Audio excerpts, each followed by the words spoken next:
Afternoon. We call the meeting of the Liberty County Board of Commissioners to order. Mr. Mosley, has this meeting been properly advertised? Yes, sir. Thank you, sir. I think I see evidence thereof. Would you be so kind, sir, as to come and lead us in our invocation and our pledge? Please stand for the invocation and the pledge. Let us pray.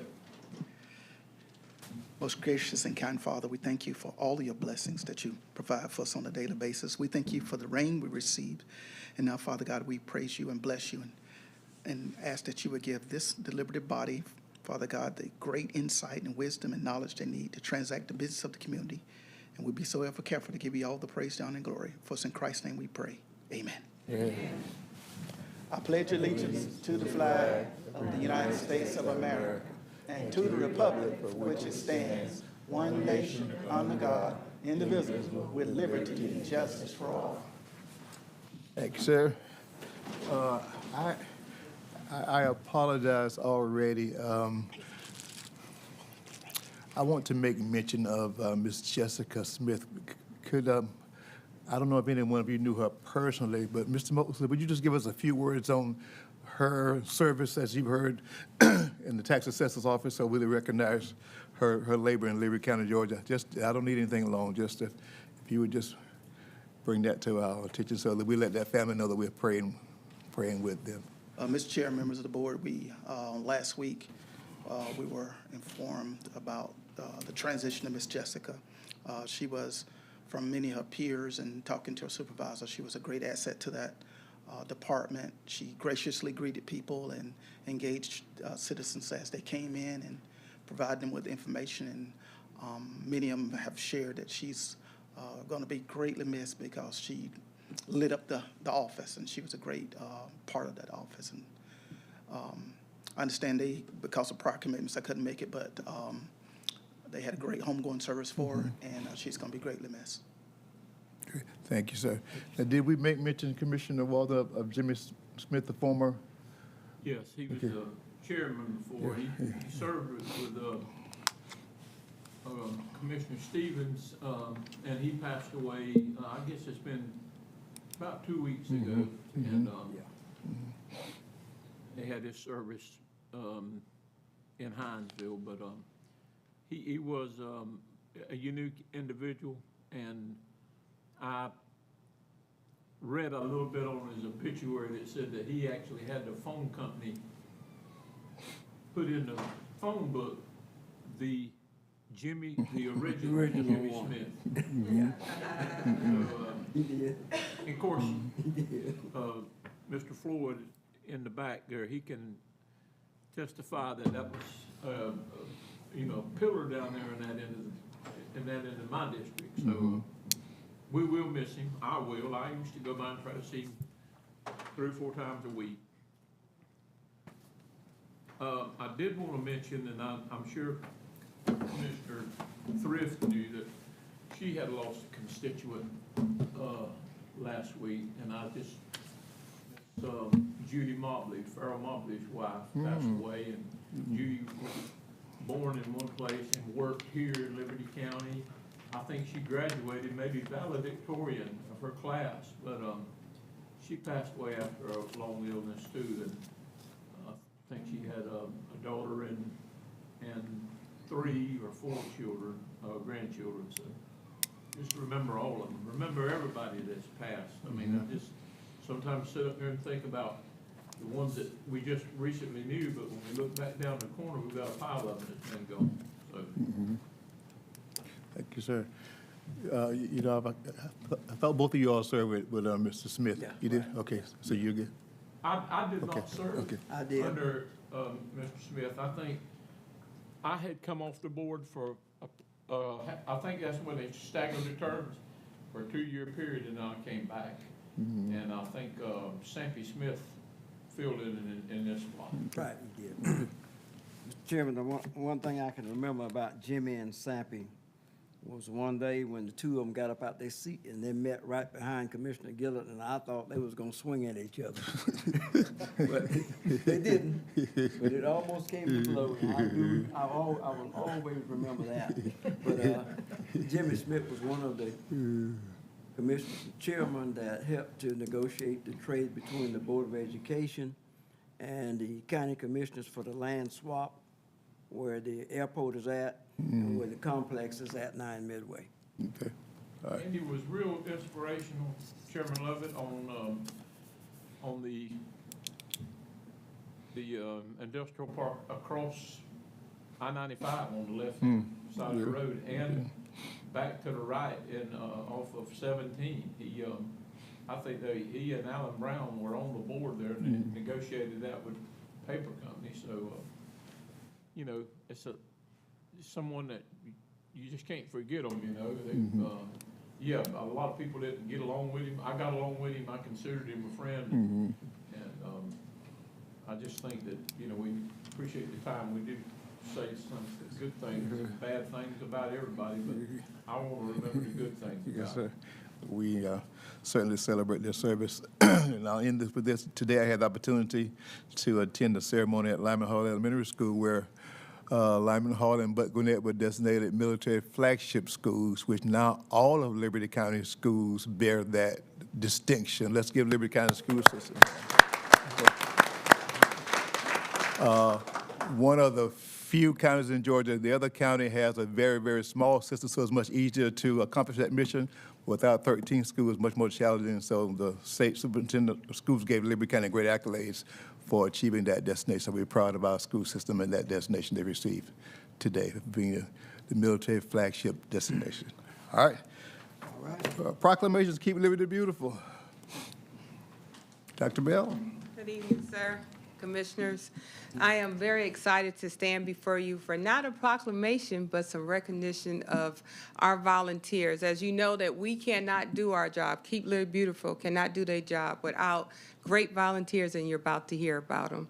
So all awards are significant, recognizing Liberty County would symbolize all our collective efforts and impact that we've made in our community. So I'm going to say what the award is, and that person or that organization who received that award because they volunteer with us would come up, if that's okay.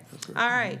So the first thing is the Appreciation Award from Bryan Liberty County Chapter TLOD Community Beautification Award.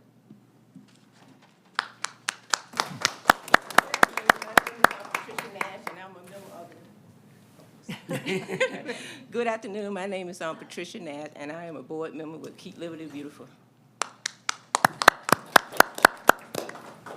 And that's a local award that we receive. Our next award is Rivers Alive Coastal Cleanup Award, and that's a state award.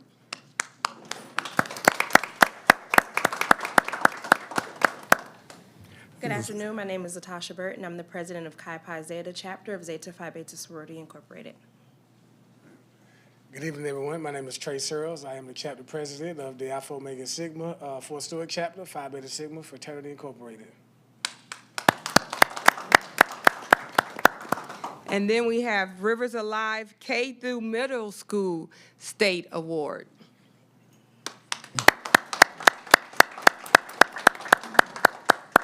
Hi, good afternoon. Hello. I'm Jessica Cook, and this is Megan Floyd, and we are teachers from Liberty Elementary School. All right.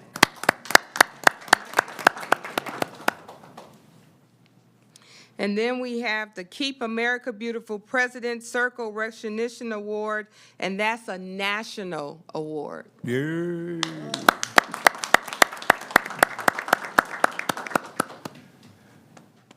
Mia Wilson, Executive Board Member of Keep Liberty Beautiful. Hey, Mia. And then we have Georgia Governor Brian Kemp, Governor Circle Award from Keep Georgia Beautiful Foundation, and that's a state award. Good evening. My name is Timothy Scott, Keep Liberty Beautiful Executive Member, Board Member. And then we have the Keep Georgia Beautiful Foundation 2004 Trailblazer of Tomorrow State Award. Good evening. I'm Amanda Jeffers, the volunteer coordinator at Keep Liberty Beautiful, and my partner in crime did not want to step up. This is my youngest daughter. She helps me out a lot, too, with volunteering. And then our last award is Keep Georgia Beautiful Foundation 2004, Barbara Mason, Executive Director of the Year for the state of Georgia.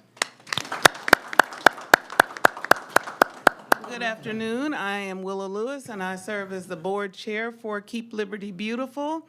And Dr. Bell has given accolades to all of our volunteers, but this award is for great leadership provided by Dr. Karen Bell. And Dr. Karen Bell, the 2024 Barbara Mason Executive Director of the Year Award, presented by Keep Georgia Beautiful Foundation.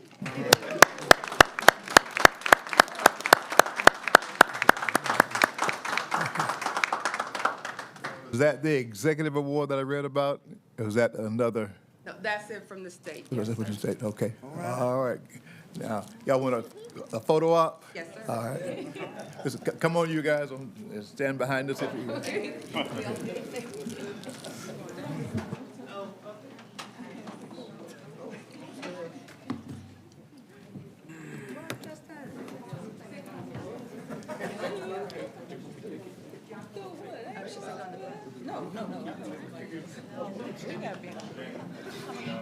Good, good.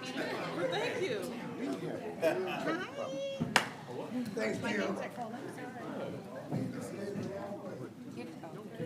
Bring all your trophies and plaques.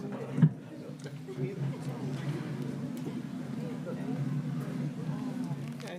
I guess I'll just, I like seeing the sign. You don't look so wild. We'll get over there by Willem because my sister Joyce will want to see a picture. Okay, we'll stand up beside each other. Take the plastic off. Take a couple of pictures, Joe. I gotta send one off. Justin? Oh, I know I'm talking. Oh, do I need to stand this way?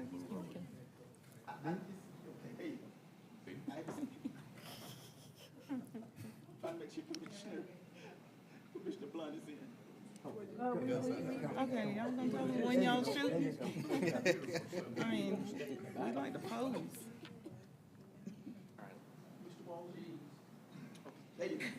That's all you need is just right there. Count down. You gotta smile, say something like. Yeah. Keep Liberty Beautiful in 3. 1, 2, 3. One more. Good phone. All right, Did you all get yours? here we go, on 3. 1, 2, 3. All right, perfect. All right.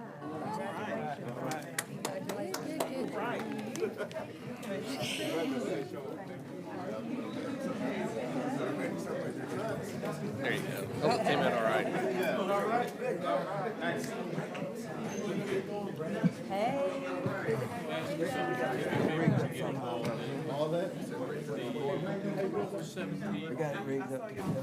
Congratulations to all of you.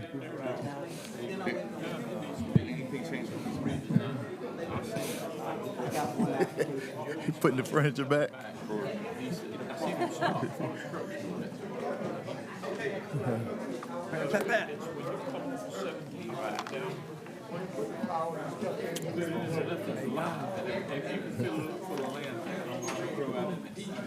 But just, we need to look at that to see if we get a plan of what, I mean, maybe get somebody to design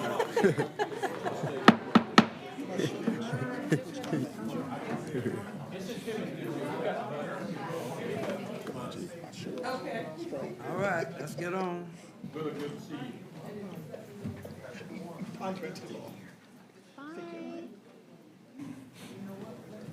Chief, how are you, sir? I am good, Chairman. How are you, Commissioners? Good evening. Good to see you, sir. I am coming before all of y'all tonight to renew a intergovernmental agreement between Liberty County Board of Commissioners and the City of Riceboro. This pays out a $16,000 annual payment to them to respond to a portion of the county that is unincorporated surrounding their fire district. And the changes from last year to this year are? Changes from last year to this year are just the stipulations of the call types that we are handling. It's structure fires, vehicle fires, fire and carbon monoxide alarms. A few others, they are listed in the agreement. EMS is on scene requesting for assistance, CPR in progress type calls, sir. Okay. All right. What is the average run? And how many calls are actually coming out of Riceboro, going to Riceboro? We're averaging right now an approximate, we have high weeks and low weeks, but on average, Commissioner Stevens, we're running maybe 3 to 4 calls in a week into the city limits of Riceboro or into their fire district. And out of most of these calls, Riceboro is responding first, since it's their primary district, or how is it going? So the reason why we are responding is either one, they don't have anybody to respond, or two, nobody answers the call.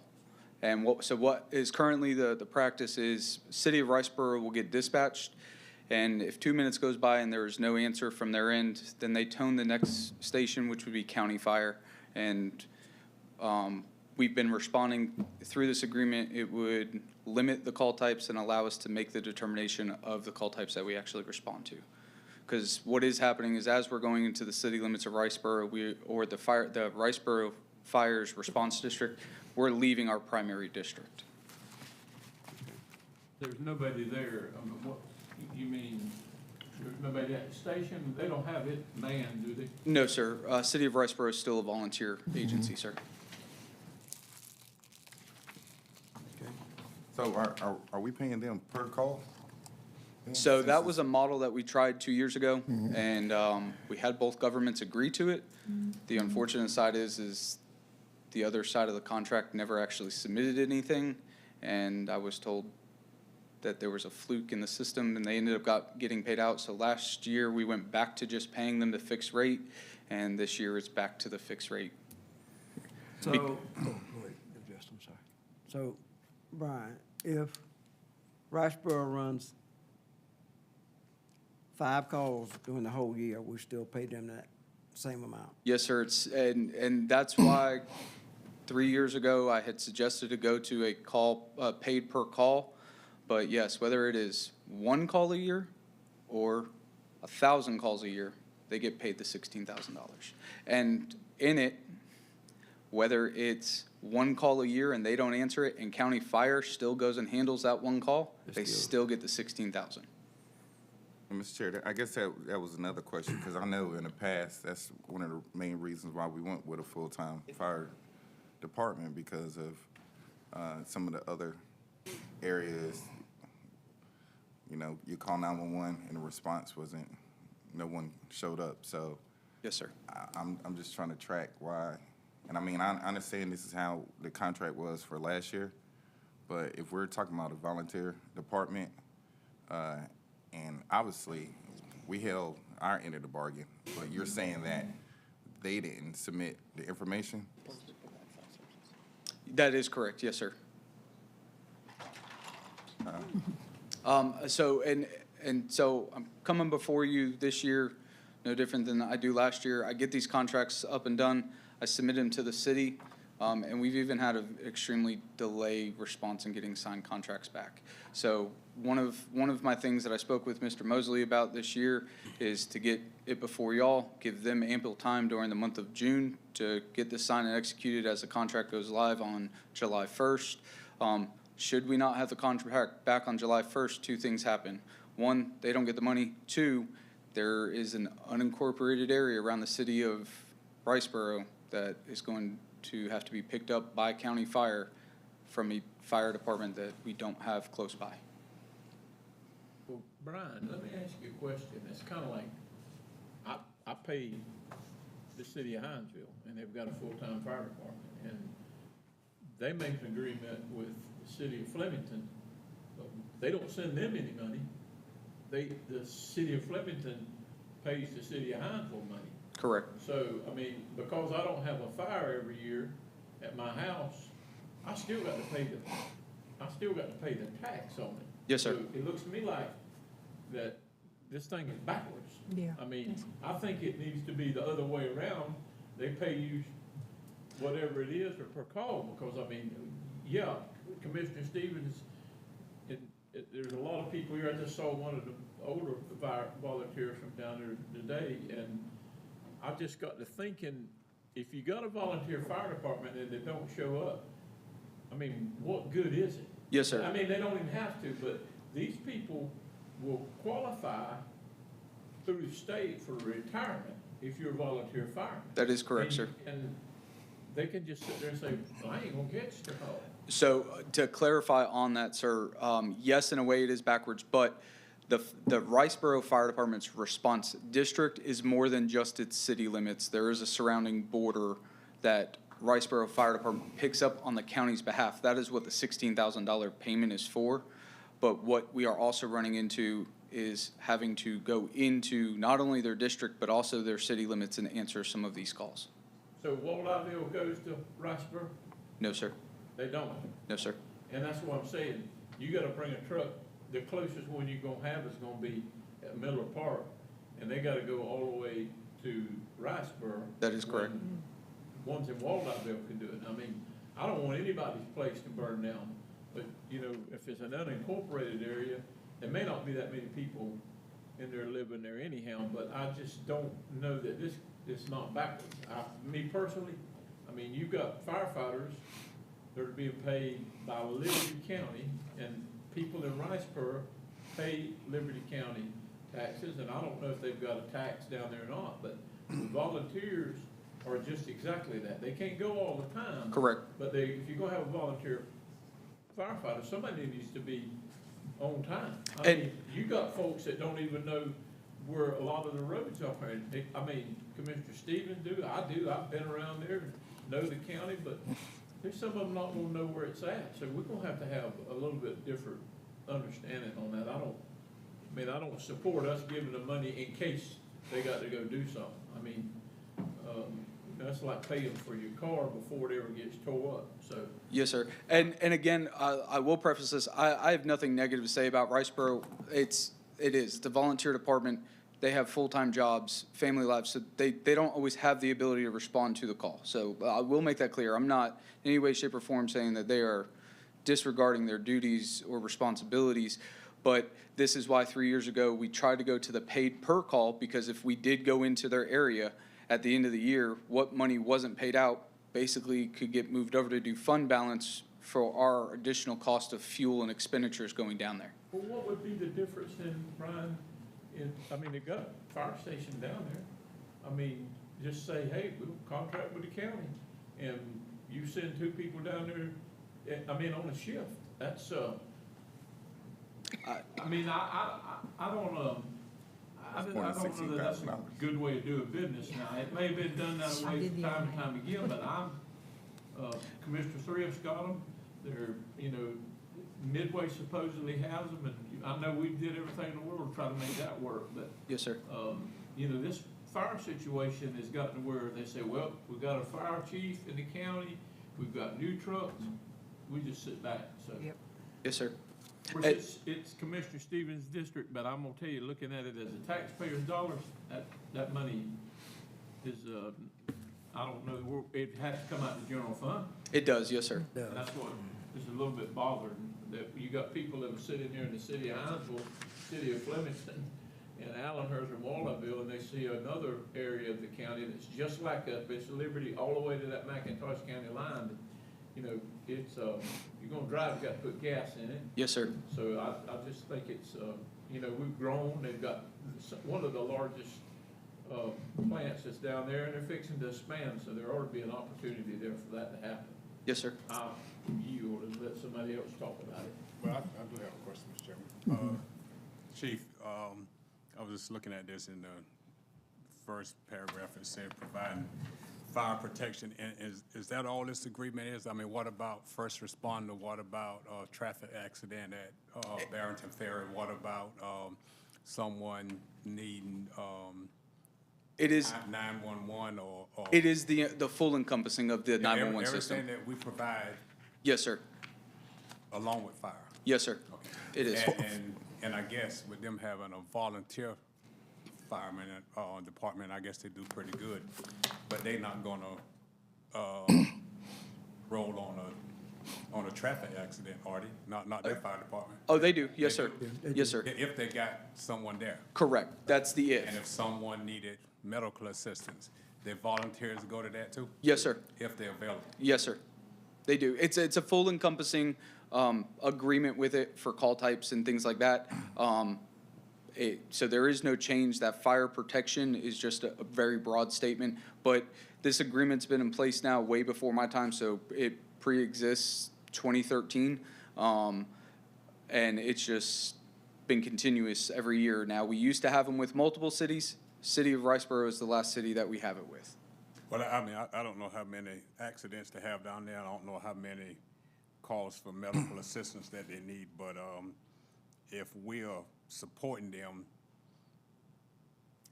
a volunteer department, then, I mean, we're pretty busy heading down that way all the time. I mean, what's your call volume for Rice, the stuff that Riceboro, their coverage here? Is it pretty high? It's not, again, maybe 2 to 4 calls a week, if that. And again, that's average. Some weeks we don't go anywhere, and then the next week we may pick up 5 or 6 calls. You would leave from Miller Park and go all the way to 95 if That is correct, yes, sir. But to the other side of I-95. and on 119 you go all the way to Walthamville. Yeah, yes, all the way up to the city limits of Walthamville. Is that just the Miller Park station or some of the other ones down on the? It is the complete Miller Park station. When the contract, You don't get no from the county station on Isle of Wight or nothing like that? no, sir. So what we do is if Miller Park responds to a call, we'll do a move-up assignment, moving trucks to a more centralized location between maybe like Lake George and Miller Park, just in case a call does come out to handle. But we just went through this, I think it was 2 years ago, City of Walthamville. We posed a contract to them. They wanted to come back with a much higher cost, and there was never an agreement met. So now what has happened is the county area that intertwines inside of Walthamville is now either being answered by the fire station in Gum Branch or by the fire station at Miller Park. And just to, for clarification, someone get rear-ended at a stop sign,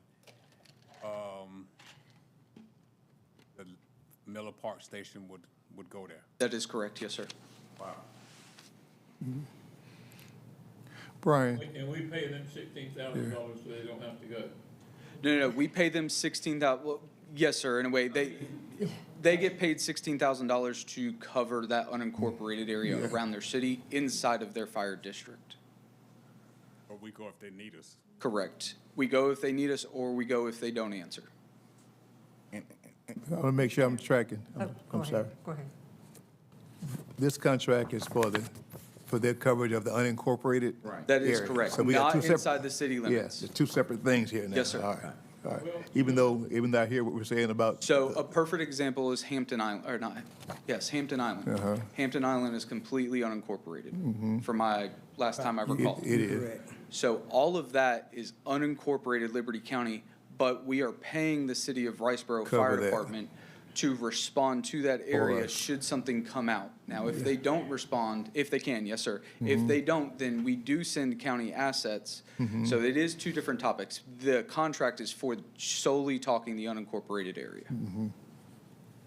Okay. Mr., I would just assume, or Commissioner Stevens may know, that they are, evidently, they're not missing calls within the city limits, because we're not being called to come into the He city. said sometimes we are. We are. There's Yes, ma'am. Sometimes we are. Yes, ma'am. We will go in the city. Yes, ma'am. Okay, If so they we don't will go respond. in the city. If they don't respond. If they don't respond, we'll go into city, but we're definitely going into unincorporated area. Yes, ma'am. How much time do you give them to respond? Right? So dispatch protocols gives them 2 minutes. So they will sit there and dispatch the City of Riceboro Fire Department, and that's any and all fire stations. That's a standard. It's a standard practice. 2 minutes from time of dispatch. If there is no radio traffic that somebody is en route, what dispatch does is they move to what is called a secondary zone, which is our Miller Park Fire Station, and they tone out that station. And here's how it may fall. If City of Riceboro gets dispatched and nobody answers, and Miller Park Fire Station is on a call, then we go to a third, and it may be the station coming from Lake George. So it is a stair step, but then there's also times that, based off of our staffing, and I do, myself or the deputy chief, just so you all are aware, one of us is on call every single night. It's handled by us. We sit there, we monitor calls throughout the night. We wake up as they come.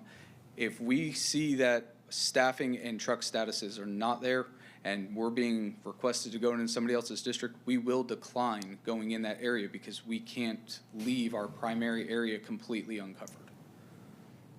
So we'll help if we can, but I've got to protect our primary zone first. I don't blame you for helping them where you can. The thing about it is there's that good possibility that you may not ever have to respond. Correct. And if you don't, we're $16,000 out of the way. So I'm asking a question, is it more feasible for us to have 2 people down there out of your department, or whichever way we got to do, to cover the daytime, and while them other folks is at work or whatever, but we, just to throw money out there on it, I don't know. I agree with you, Commissioner Walden. The thing is a daytime to nighttime, you're gonna need a round clock. As far as the agreements, that would be something between the governing body here and the governing body in Riceboro. If it's something you guys want me to look and see what it would cost, I can. I'll be more than glad. A couple months ago, it came before you in regards to another city municipality, and we had talked about building a fire station through shared costs out on 17 South. Adding that station would be able to take back area from the city of Riceboro, and we wouldn't have to pay them money anymore. But again, that's building a fire station, buying more trucks, and adding more personnel, which is not what you guys have been honestly great and phenomenal to the fire department over the last 8 years that I've been Shooting here. yourself in the foot. So Here's what, this is like a retainer, basically, for them to give us coverage in unincorporated Liberty County. Yes, sir. And especially when you mentioned as far down as Hampton Island. So it's good to have that. I heard someone say here, if it's my establishment on fire, it's worth more than 16 grand, especially if we can't get there. But now I do think this is a piece of the puzzle. We do need a recommendation for the other inside the city. We need something from you guys, a recommendation, so that we can look at it and plan forward. I know right now we can't go building, well, because it's expensive. 100%, and I'll be more than glad to work something up for you, a couple different options and plans. And that's why in this contract, we did put that line 19 on there that talks about The kinds of calls. certain call types, Yes. because that would apply to unincorporated and incorporated zones. It'd be all encompassing. Hey, we're not gonna come inside the city limits of Riceboro because someone hasn't been feeling well for 2 weeks and the only thing wrong is that they've had a fever. Because you're taking a $1 million fire truck down the road out of its primary district for that, and we really can't do it. They need EMS more than they need fire. Right. So, yes, sir. Chairman, one question. Tell me if I'm correct. With the contract that we have with Riceboro, it is also providing those in the unincorporated area a lower ISO rating? It does, yes, sir. Okay. So So that's a big help to the unincorporated area. So So it's got, you can look at it from both sides and. It does. So like through this agreement, if we did not have an agreement in place, we'll use Hampton Island as a perfect example. What could happen is if we don't have an agreement, you'll see citizens' ISO ratings go from a 4 to a 9 because we don't have a fire station within 5 road miles of that area. So through the agreement, the intergovernmental agreement in place allows ISO to apply the City of Riceboro Fire Department's ISO rating to that address because it's in their response district. Yeah. Okay. Sorry. You good? If we could, like you said, if we could work on something with them Yeah, going into the city. limits, yeah. Yes, And ma'am. then, Mr. Yeah. Mosley, if you Need a could motion? Right. work with that, and then we'll go ahead and. Yeah. move This on is to just a the- retaining for unincorporated, taking care of our folk that live Yes, ma'am. outside. Oh, yes, sir. And we're not in the area, so if they do have the staff, they can. Correct. You know? Right. And Mr. Chair, I guess that's a couple of the questions that I have. How many volunteers do the city of Riceboro have currently now? Yeah. If I, Yeah. and don't hold me Yeah, to it, don't- but if I was yeah. spitballing 10, 12, and that might be on the high side. I don't know Right. exactly, Commissioner Okay. Frazier. And And then we're talking about unanswered calls. We've been talking about that for 20 years. Yes, sir. Do we have like the numbers, the stats on how many times they've been called and no one answered? So I was working on numbers. I can't get you current numbers. The platform that I was using, I don't have access to. The main facility, Tyler Technologies, says it's old technology. So I know IT is looking into seeing what the cost of the updated platform is.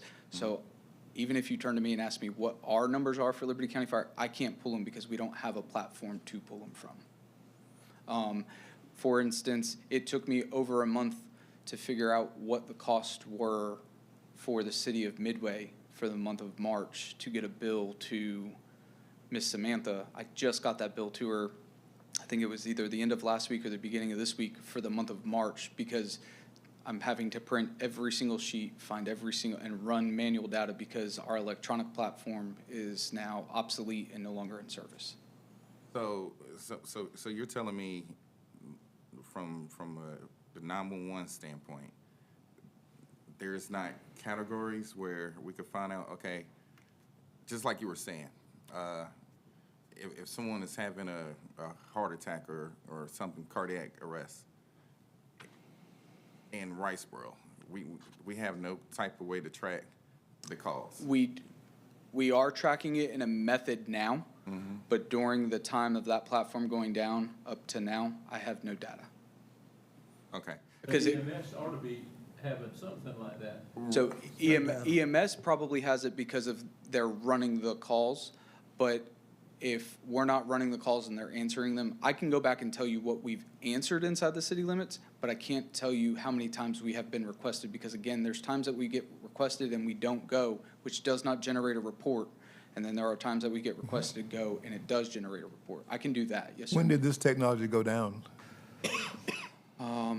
I believe it was beginning of March, I think it was. And the recourse for that is? So that was where I could go and pull any and all historical data from when Tyler Technologies went live in 2017 in dispatch to now. I'm having to either pull paper data or get with Erica from 911 and say, hey, can you pull me this information? Yeah. So we're in the learning curve of trying to figure out a bridge gap until we can figure out a new data platform. Right. I guess the reason why I'm asking, because it's easier to ask for particular things whenever we have the data to match with it. And, yes, sir. And I know we've talked about this multiple times as well, about having more of a quick response type of vehicle instead of, $1 million yes, sir. fire truck that can't go faster than an SUV. Correct. And with a fire truck, you have to have, 4 people on it? Yes, sir. And you can have a quick response SUV. With 2. Yes, sir. And I will tell you, Commissioner Frazier, right. I've heard you loud and clear, and I know that Mr. Mosley has, and those are actually options that I've been recently advised to look into and get what is it going to cost, and so that we are working that. Right, because the majority of these calls aren't fire. Correct. More than 80% of our call volume in Liberty County, fire services is a medical call. But am I overstating it to say that Liberty County, Georgia should basically have some system to measure the calls that come in, so you could answer questions from the commission that says how many? And normally, as I hope all of you could agree to, normally when I come before you, I do have statistical and very good detailed statistical information. I can go now, if you gave me 5 minutes, I could go pull what maybe 2020, 2021, and 2022's data was, because I have those sheets already built out, but I don't have the rest of them because of some guidance I had received previously. But when I started working on it again, then the system went obsolete. Right. I guess to nail this down, Commissioner Walden said it as well. I mean, $16,000, we're technically, and I'm just trying to figure out why are we giving them $16,000. I understand the concept. You're saying that for the unincorporated Liberty County outside of the Riceboro jurisdiction. I get it. But when you're telling me they might have 10 volunteers I mean, we're not talking about full-time, we're talking about 10 volunteers. Yes, sir. And then we don't have the statistical data to back up how many calls are being unanswered. I don't understand why we just give them a check. I'd rather us go back and look at this and go to a per call. And if they don't show up, they don't get paid. I don't know what I'm missing. So I agree with you, Commissioner Frazier, on going back to the paid per call. I do 100% agree with you. That wasn't the advisement that I was given over the last 2 years. I was told to go back to a straight payout. Well, can we just take a vote on that tonight? We'll change it. And what? Then you'll have to go ahead. Yes. That would be my sentiment. Is that a motion?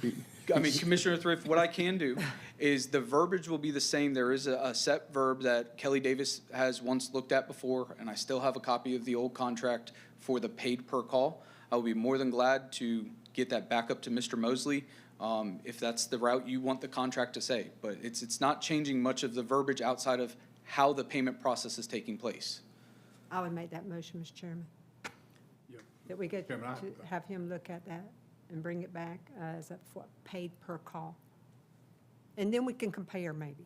Yes, ma'am. And actually, that's how we are billing Riceboro is no different. So the model is already there. That's how I came up with the billing of Midway was actually from this contract a couple years ago. It's FEMA reimbursement rates. Yep. So. That would be my motion, Mr. Chairman. If I could get a second. Well, I did have one other question. Yes, sir. Chief, you did say that the 2-minute window, and if they don't respond, that we go. But you did say, I think I heard you say that there are times where we'll be requested to go but don't go. Can you give me an example of one of those calls? Yes, sir. So to elaborate on that, what it is if Riceboro was dispatched and they didn't respond, and then Station 18 was already on their own call, and I had to send another station for a general illness of maybe they haven't been feeling well for 2 weeks and it's just a fever, I would not send my fire truck from Lake George all the way down to Riceboro, because now that is 3 fire districts that don't have fire trucks moving in them. And I don't feel comfortable with that. And you get the nature of the call, you get that information from the people that's calling that I had a fever for 2 weeks? We get that from our dispatch center, yes, sir. Based on, okay. So when you call 911, dispatch has queue questions to ask. They'll ask those questions, and a dispatch may be Fire Station 18 being route to 123 North Main Street for a general illness call. Once we acknowledge the call, a dispatcher may come back across and say, it's a 35-year-old man, has history of high blood pressure, hasn't been feeling well for the last 2 weeks, and has complaints of a fever. We'll decide that we not going to run on that one. Yes, sir. But in the meantime, the ambulance should be rolling. That is correct. Yes, ma'am. So there is help on the way. Yes, ma'am. Okay, I want the audience. Yes, there those is. online to Yes, breathe, and know I that- will say, so if we do get into a stance where an ambulance isn't going, We in trouble. we will send a fire truck. You know, we do want to get people help. So that is things that we look at. We have we call it an MDT, a mobile data terminal in the trucks, and we're able to see if EMS is responding, where EMS is coming from, so we can see that information, and that's all in the decision-making process. Good, thank you. Yes, ma'am. I will say this, that they do have a good system to offer support and help to all of the citizens and those who are passing through Liberty County. It's a real good system. Yes, Mr. Chairman, and you know, we voted on something a couple of months ago that there's going to be a big new storage area built there on 17 that's not in their city limits. And that's going to be the piece where Kimtall is wanting to relocate. And we might need to depend on them, but right now, we don't need to depend on them. But then we back up further, you sit in that chair, Mr. Chairman, down the street there, the Development Authority owns all of that on the left, and that's still not in the city limits of Riceboro. It's part of that's still in the unincorporated areas, it's not in Midway, so I don't want us to I mean, we can't be stretched out so far that we can't, you know, help anybody, but to just pay $16,000 for them a year, I think it would be, you know, we need to have a plan here in place along with the calls that Commissioner Stevens is talking about that may happen, has happened, but if we're gonna provide fire protection, I mean, you go through the city of Riceboro and then it's unincorporated from somewhere Sandy Run Road all the way to the interstate, and that's unincorporated Liberty County. That is correct. So we need to be looking at if, you know, if there's something gotta be done, we need to have a collaborative agreement and sit down and talk about it, but the number of calls is one issue, and paying somebody before, I mean, you're not gonna go off out there and pay somebody $16,000 for to put carpet in your house. No, sir. So I'm just saying, it's just not a, to me, it's not a great business model till we have a little bit more information, and that's it for me. Yes, sir. Not another fire. So what is the motion on the floor? The motion on the floor was for Mr. Mosley and the chief to get together with Riceboro for reimbursement and to see how much it is actually costing us to go out to the fire department, to those fires. And go to a per call. Per call, per Right. call. So, let me ask, Mr. Chair, Chief, do you need to have a sit-down meeting with Riceboro before, so that this won't be like a shock treatment to them? Yes, sir. To have, so that we can keep that good working You're right. relationship. Mhm. I would, I agree with that. I guess, can I ask the board for their permission to go down to the city of Riceboro, have some conversations with the fire department and that governing body, and get an idea of where they want to head, what is their plan? Meanwhile, I will I'll get a revamped contract that is paid back per call up to Mr. Mosley, and then I will also try to get the statistical data. Commissioner Frazier, I hope you truly know I'm normally a statistical guy, and it eats me that I don't have numbers, because I live off of the numbers. I know. Brian, do you need this actually approved today? Can we, I know time is of the essence, but do we really need this approved today, or give you time to go to Riceboro and communicate and come back? I just need to try to have something in place by July 1st, or if there's a way that I can get hey, we'll continue on how we are doing in our current contract until we can figure out a new process. I don't know if there's an option, because I will say you're in the same current contract that's sitting in front of you right now, live, and that expires on June 30th. So I don't know if maybe I can get an extension on that from y'all, and then go before their governing body and ask also for them to extend while we figure out. I think that giving them a little bit of time, but I would say to the end of this month, because I don't see, is there any Riceboro council people or the mayor in here? So it wasn't too important. Could you do midterm? Well, they have never. We've been doing it for so long. we don't Okay. continue to care. So that's what I'm saying is, let's, you know, I'd handle it until we can get a new document put in place and you get all your numbers together. I don't want folks to be without. Now, the Hampton Island that's what I was issue you hearing. brought in, that's all the dirt road and 90% of it's private. And I know that's gonna be a haul for you to go in there. And Yes, sir. I've heard you say you can't go over so much speed humps and stuff like that, and there's dips in the road, and you don't never, I don't guess we go in there and grade it, do we? No. Mr. Mosley? You know, you're talking about a completely private area there. Yes, sir. And I don't want us to be held accountable for something that burns down there, saying, well, y'all really didn't even need to be in here. Yes, There's no sir. hydrants in there, nothing that I know of, so. But the county still is responsible, right, Yeah, Brian? it's We our- are, yes, It's sir. our service delivery area. Yeah. Right. Mr. Mosley? Mr. Chair, we work on the numbers internally. In the meantime, we'll set up a meeting with to go to the city of Riceboro and talk to them, with the hopes that we can have everything in place and bring it back to you. I'm looking at the second commission meeting, because I think we passed their meeting for this month. So if we can get the document to you guys by the 17th of June. Okay. Yeah. I'm just reminded of, and I hear everything that's being said. At one time, we used to kind of put emphasis on the Long Reach area, those folk being, you know, in that no man's land of coverage. I hadn't thought about out in and outside of the whole Hampton Island area. My point is, it was, when we talked about the comprehensive fire plan, we knew we had to have someone to cover those areas. Yes, sir. Now, it's a separate issue with what goes on within the city limits of Riceboro. That all needs to be discussed. I fully agree. But in the meantime, we have to ensure that what we have in place is still there, because if something happens while we're working on this, I don't want to have that on my conscience. Yes, sir. That we did not. I agree with you, and the Long Reach community is still a concern for me that I work every day. Yeah. All of it's a concern, right? Yes, sir. Every bit of it. It is. It's just that, you know, I'm still saying if you pay them $16,000 and they may not respond, so you're going down there and putting the fire out anyhow, so. Yeah. Or whatever. But if they do respond, that's a help to us. It And a is. help to those Yes, sir. people.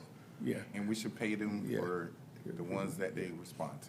That's only that. I think that's what. That would be the goal. I 100% agree. That would be the goal.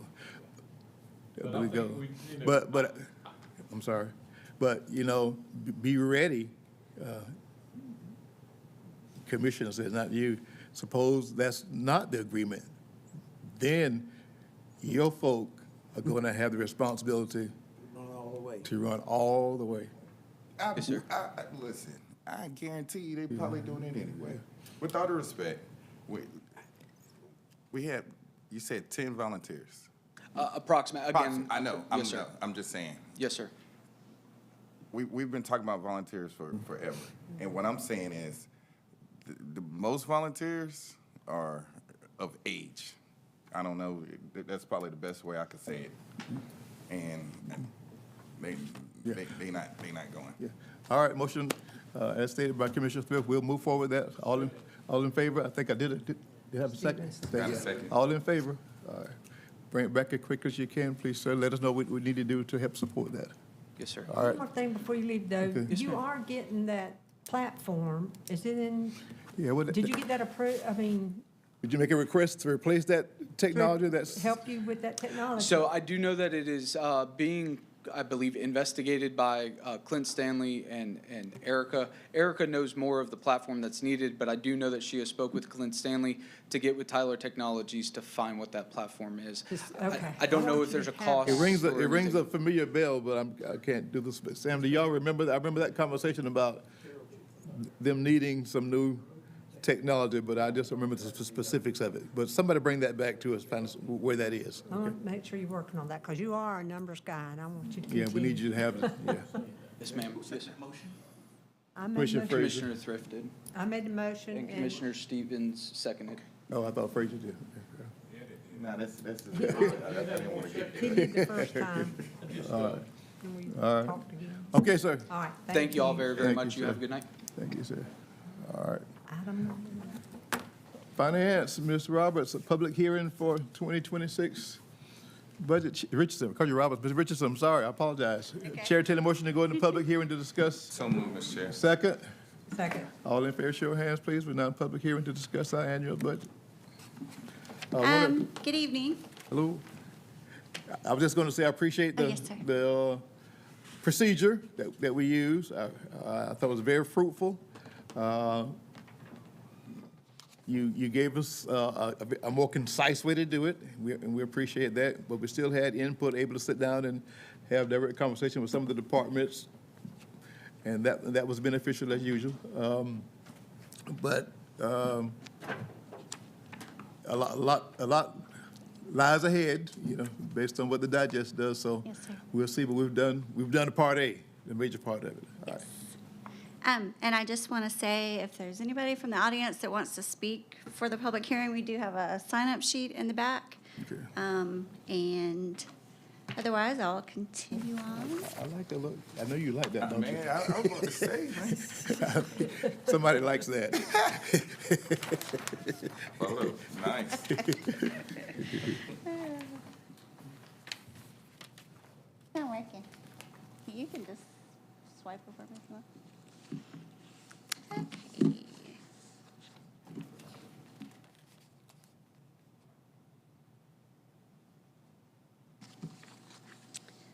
Yes, I'm here to present the FY26 proposed budget for the county. A summary of this budget has been posted online and is available in our Board of Commissioner admin's office. As you mentioned, we've met with the department heads, elected officials. Everybody sent us their wants and needs, and we've gone through that with admin and you all during our workshops, trying to prioritize the requests for the upcoming year. The original budget request came in at $69.2 million. Thank you. And we have collectively worked together to make cuts of approximately $3.5 million, which brings us down to our proposed FY26 budget of $65.6 million. In comparison to our previous fiscal year, FY25, which you all approved a budget of $62.4 million. So this year's proposed budget is approximately 5.1% of an increase.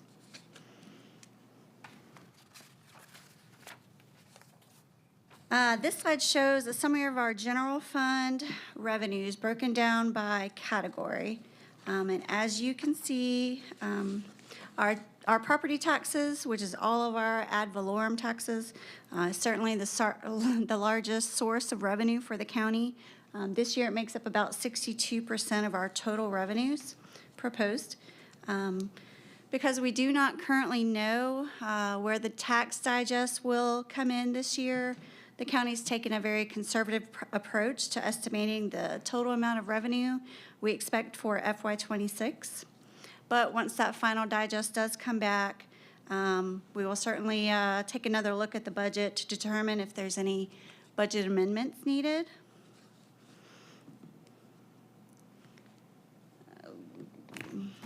This slide shows the breakdown of total budgeted expenditures by category. And the county provides services to its citizens, and these services are carried out by county employees. Therefore, salaries and benefits will always be our largest cost. The county workforce, or the human capital, is our most valuable asset. This year, we are proposing a 4.6% increase in total salaries and wages. The other categories can fluctuate from year to year based on economic factors such as inflation, as well as the overall specific needs of the county for that particular year. This shows a pie chart just showing all of our budgeted expenditures and the portion of the pie, so to speak, that the salaries and benefits do make up. So it's pretty significant.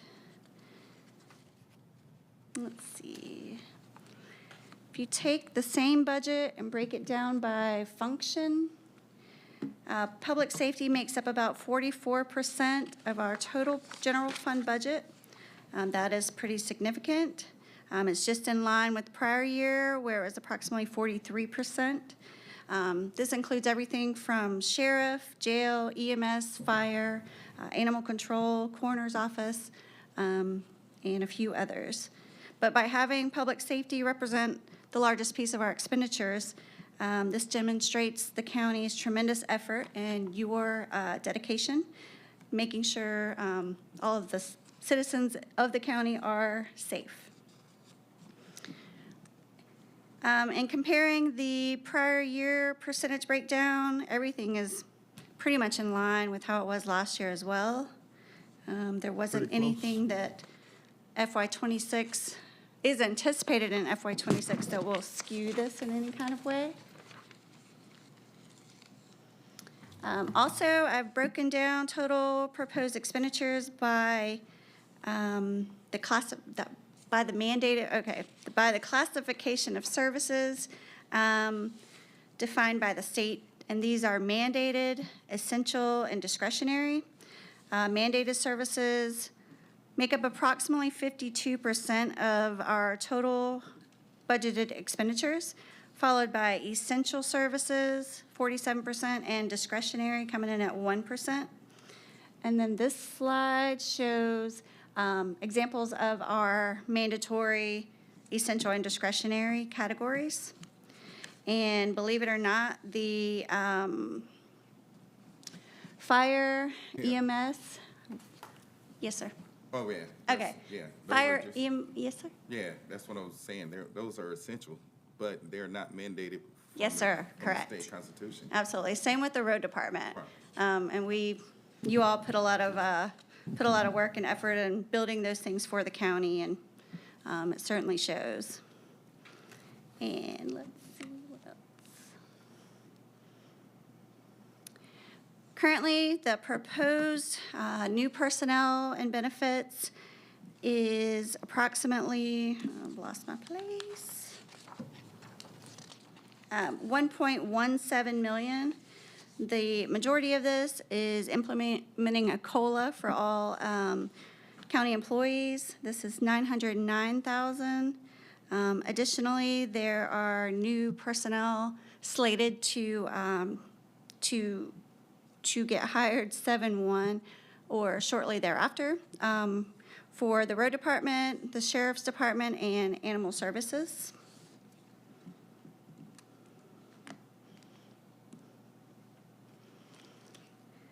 Other considerations for the budget adoption, which is scheduled for June 3rd at that monthly commissioner meeting, is we continue to monitor the general fund revenues. We also monitor the expenditures to ensure we're adhering to the county's budget policy. We look for ways to reduce cost, find savings where at all possible, eliminate overtime unless it's absolutely necessary, monitor our service contracts to make sure we're getting the best price for the services we are obtaining, pursue cost savings through bulk purchasing of supplies and materials where we can. But we also want to ensure that we are adhering to the county's fund balance policy. This ensures the county maintains a fiscally responsible level of fund balance and a positive cash flow throughout the year. And lastly, further revisions of the FY26 budget, as we discussed, may need to be revisited once we get the digest. But that is my presentation for the FY26 budget. Ms. Laura, I know you're over there taking notes, helping out our county administrator. I appreciate that. Would you just speak to the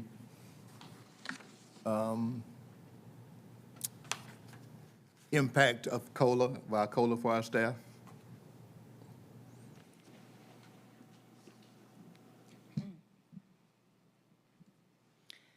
Our COLA is designed to help our employees keep up with the cost of inflation, as everyone is dealing with in this country. But it also helps, our part-time employees and our seasonal employees who do not get our typical merit increases and things. It raises the hourly rate for all county employees who are on the pay scale. So it's very impactful. And helps to keep us competitive. Keeps us competitive with the area and recruiting new employees and retaining the ones that we have. That's what I want to say. Thank you, ma'am. Commissioner, before we do the public hearing, y'all entertain the public, and then you all make comments, or you want to make comments first? Let's try the public way. Is there anyone in the public that wants to, you've heard of her, an overview, it's an overview, and as Ms. Richardson said, there are copies of that on the website, and we certainly can ensure that you have access to that.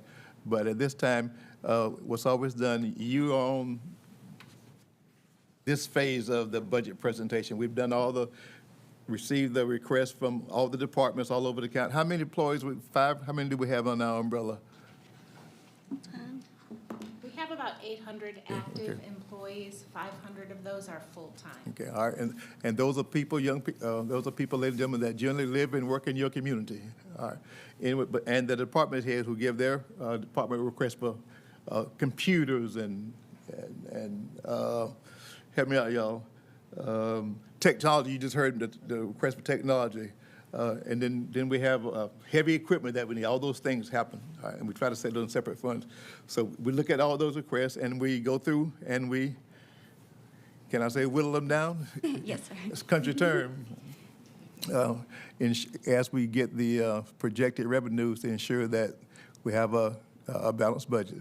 And we've done that, and now we're waiting on the digest. The digest will tell us the property values that we had to work with. State of Georgia, the Constitution of the State of Georgia says counties will run off of property taxes. The State of Georgia says that.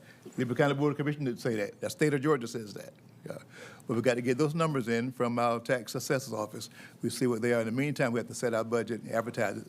And so tonight, this is the first glimpse for the general public to have at what's going on. So you can ask any questions you may have, and then we'll vote, and then we'll wait to the digest process to, what's the word, to complete itself, to go through its steps, and then we'll see where we are with the revenues. And then at that time, if we need to make adjustments, we make adjustments again. What did I leave out? Nothing, sir. Okay. That was I good. got it. Mr. Chairman, I wanted to ask you a question. I was sitting here looking at some of the departments, and of course, Trent's back there, and I know a lot of the commissioners, just like myself, we've had projects that have been paid for, fixed roads, maintained roads, with LMIG and, T-Splosh, or E-Splosh, or whatever it is. I wonder what our budget would be if we don't have. Oh, my that. gosh. I mean, we need to emphasize to the public what's been spent on it. Yeah. Everything from engineering to land acquisition, to culverts and the work and the contracts. And let's look at that. We lost the sales tax. T-Splosh. And I'm just, we wouldn't look, these numbers right here wouldn't look like. Ooh, No, the room would be full.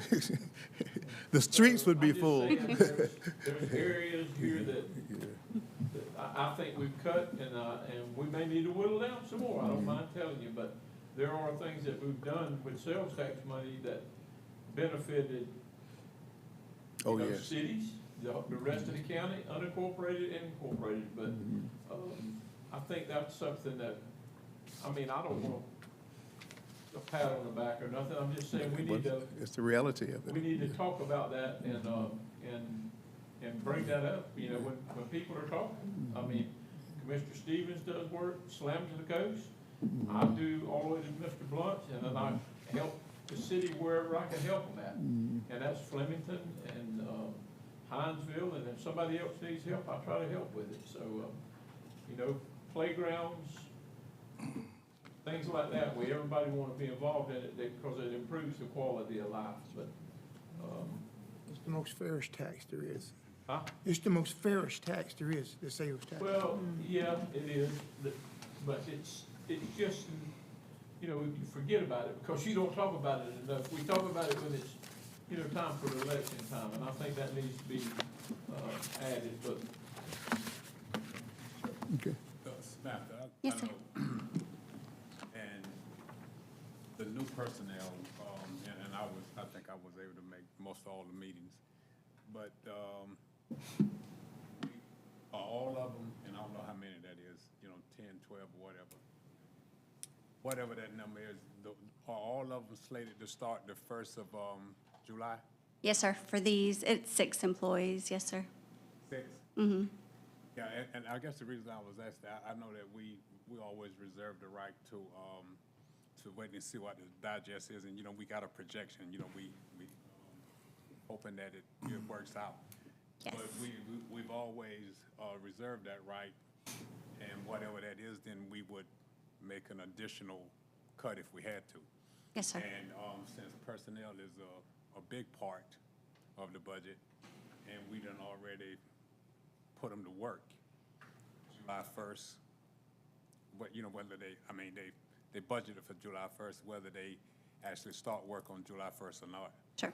But, and I guess I was saying, and then if we sat down in August and say, hey, we need to do this and we need to do that, we don't have that option because they done already gave us 6 weeks on the job. Yes, sir. This list of 6 was narrowed way down for the Yeah. July 1st start date. No, but I know. But yes, sir. Sometimes we wait till January. Sure. But I was just, and I was here for most of the meetings. Yeah. I was just wanting a reminder that, all of them is July 1. Yeah, we did those. We thought it was, what's the word, critical enough? Yes. That they start July versus in January. That's all I had. Thank you, sir. Thank you, sir. Huck, did you sign up, sir? If you come to the podium and state your name and ask your question, we'll do our best to address your. He was in the picture with us this while ago. Mr. Chairman, Commissioners, good afternoon. My name is Hakeem Clear. I have a question about T-Splosh specifically. In the city I've been living in for the past 3 years, I live on a dirt road. I built my house on a dirt road, but the agreement when I built my home with the city and the builder was that they were going to pave the road, but it never happened. My city has been saying that they don't have the T-Splosh funds or whatever. If the city doesn't have the allocated funds for that, does the county step in for that, or how does that work? Because I've been getting a runaround. Generally, quick answer, no. Okay. And let me define it. The cities get their allotments of T-Splosh funds, and they have to prioritize, they generally prioritize the roads they want to address, pave, whatever it is. You know? Now, what a city can do is collaborate with their respective commissioner to work together to get a project done. But the immediate responsibility is for that city. Okay. Based on their priority list that they've all come together on, prayerfully. But should they run short, then that city may reach out to whatever commissioner represents that district and say, hey, can you help me with this road, help me with that road? But they then have to balance that because they all have other roads that they're trying to do all at the same time. And Mr. Long has told me recently, I think we should say, now if I'm resurfacing, it's 2 million. And if I'm paving from dirt, it's 3 million a mile. That's a lot of money. So, and the cities are giving their allotments of T-Splosh based on populations. So, of course, who in Liberty County will get the most based on population? The city of what? Hinesville. Yeah, Hinesville. So they have to work within they have to be creative, they have to be collaborative. Commissioner Walden mentioned earlier working with Flemington, but that's his district. So that's how it would perhaps come together. Okay. Okay? Yes, sir. All right. You said you were in a city? Yeah. Yes, sir. He just didn't call the name, that's all. Well, I just wanted to make sure, now, there are roads in the county that are, when the lots are sold, those roads are not ever dedicated to the county. Now, when I say dedicated, they bring a plan up here, and this is what I'm gonna do, and no, we're not gonna pave the roads. Now, we encourage them to pave roads, but a lot of times, you'll have to have an engineer go look at it, we've got to see what's gotta be done before we do it. But we've got them right now in the county that really and truly need to be paved, but they don't belong to us. The reason it was supposed to be paved because for my house, my house was the first one to have sewage, so they had to put the manhole inside the road. So there's a manhole in the dirt road for my house. So that was the agreement, but that was 2022. You in a subdivision? No, sir. No? Okay. All right, I was going to say subdivision, they have to pay the road. Right. Okay. But that's still But the builder has subdivision like nearby. half a mile. Yeah. Nearby. So, Who's your county commissioner? I believe. It's going to be one of y'all. But I got Allenhurst, I got Hinesville, and I got Walthamville. Sorry, yes. Said yes to all three of them? You're my county commissioner. Walthamville. Okay, so have you, where do you live? I mean, what are we holding the secret? Arnell Drive, inside Allenhurst, Walthamville. Walthamville? Yes, sir. Okay. Have you talked with any of the mayor or any of the? I've spoken to the previous mayor and this current mayor as well. They said they're working on it. Only thing they've been doing is putting dirt on the road. And every time it rains, it washes away. I'll give you my card. No, I can't. Give them Justin's card. Justin's phone. I'll give you my card, and you can call me. I have a meeting. Okay. Set with the mayor. Yes, sir. And the council to see what projects they have as the chairman said, you know, they have Priority funds list. allotted, but I want to assist them. You know, Yes, sir. I assist every municipality in my district, and then I even go outside if I can and help with some of the county roads. So I don't know if you attend the meetings in. Well, yes, sir, I go to every city But council I do meeting. have a meeting, I can show you the text. I have a meeting with the elected officials in Walthamville, and again, it's their priority list. I'm not gonna go down there because I got money and start paving Yes, sir. because they may want something else done, and I'm here to assist them. Yes, sir. I was spoken to the previous administration for Walthamville, and this one got elected, and they've been kind of like, But if you live on a dirt road, it's right behind City Hall. it's been dirt since the beginning, you know, and it's still dirt, so, But the thing is, Arnold, half of it's paved and the other half is just dirt road. text me your name and Yes, sir. address, and when I meet with them, I'll bring it to their attention. But again, you know, I'm there to assist them. Yes, sir. I can't go down there with a hammer and just start paving, because that's their city, Yes, sir. okay? Thank you, sir. All right. Thank you, Because sir. that is a public road, right? Yes. It is. Yeah. There's a, you know, you go down Arnold for a short piece and you're Right. in Long County. Right. But they may have, the It's the, city limits may go into Long County. no, it's the other way, sir. So there's Arnold going into Long County, and then it's the other one right behind City Hall. Behind who? City Hall. So if you're going down 119, Arnold goes right and left. My road is the dirt road to the Okay, left. yeah, I know. You go back to the railroad track. Yes, sir. Mine is the. I know what you're talking about. Thank you, sir. Thank you. There's someone else signed up to talk? If you'll come on, sir. Now, listen, here's just a few more guidelines. His question was related, but T-Splosh is not really a Liberty County budget question. But since he's here, and I know he's interested in government, we went ahead and entertained and helped him out. So is your question related to the budget we're talking about today, or is it something that's outside of No, the? it's related to the budget. Okay. But like works. Give your name, please, sir. then. Yeah, my name is Eric Codewater. I live in Liberty County. I live in Griffin Park. Okay. So my question is about what the county or the city is doing with the electric company, you know, those that have the high tension wires. Because where I live at in Griffin Park, there is a pond or pool that is like muddy and swampy and like bushy. So I was part of the committee for HOA for Griffin Park, and when I complained about it, they told me it's Georgia Power that is responsible for that spot.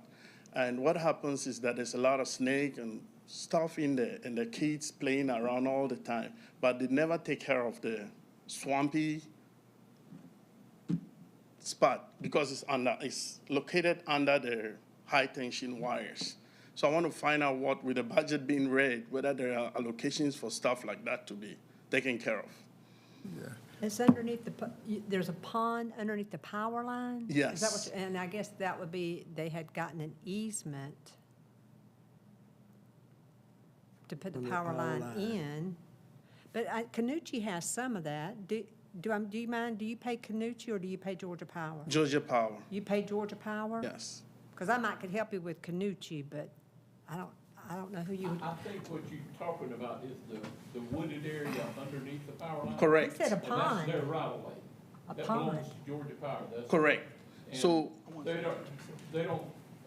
They don't go down there and put patch holes. They don't do anything.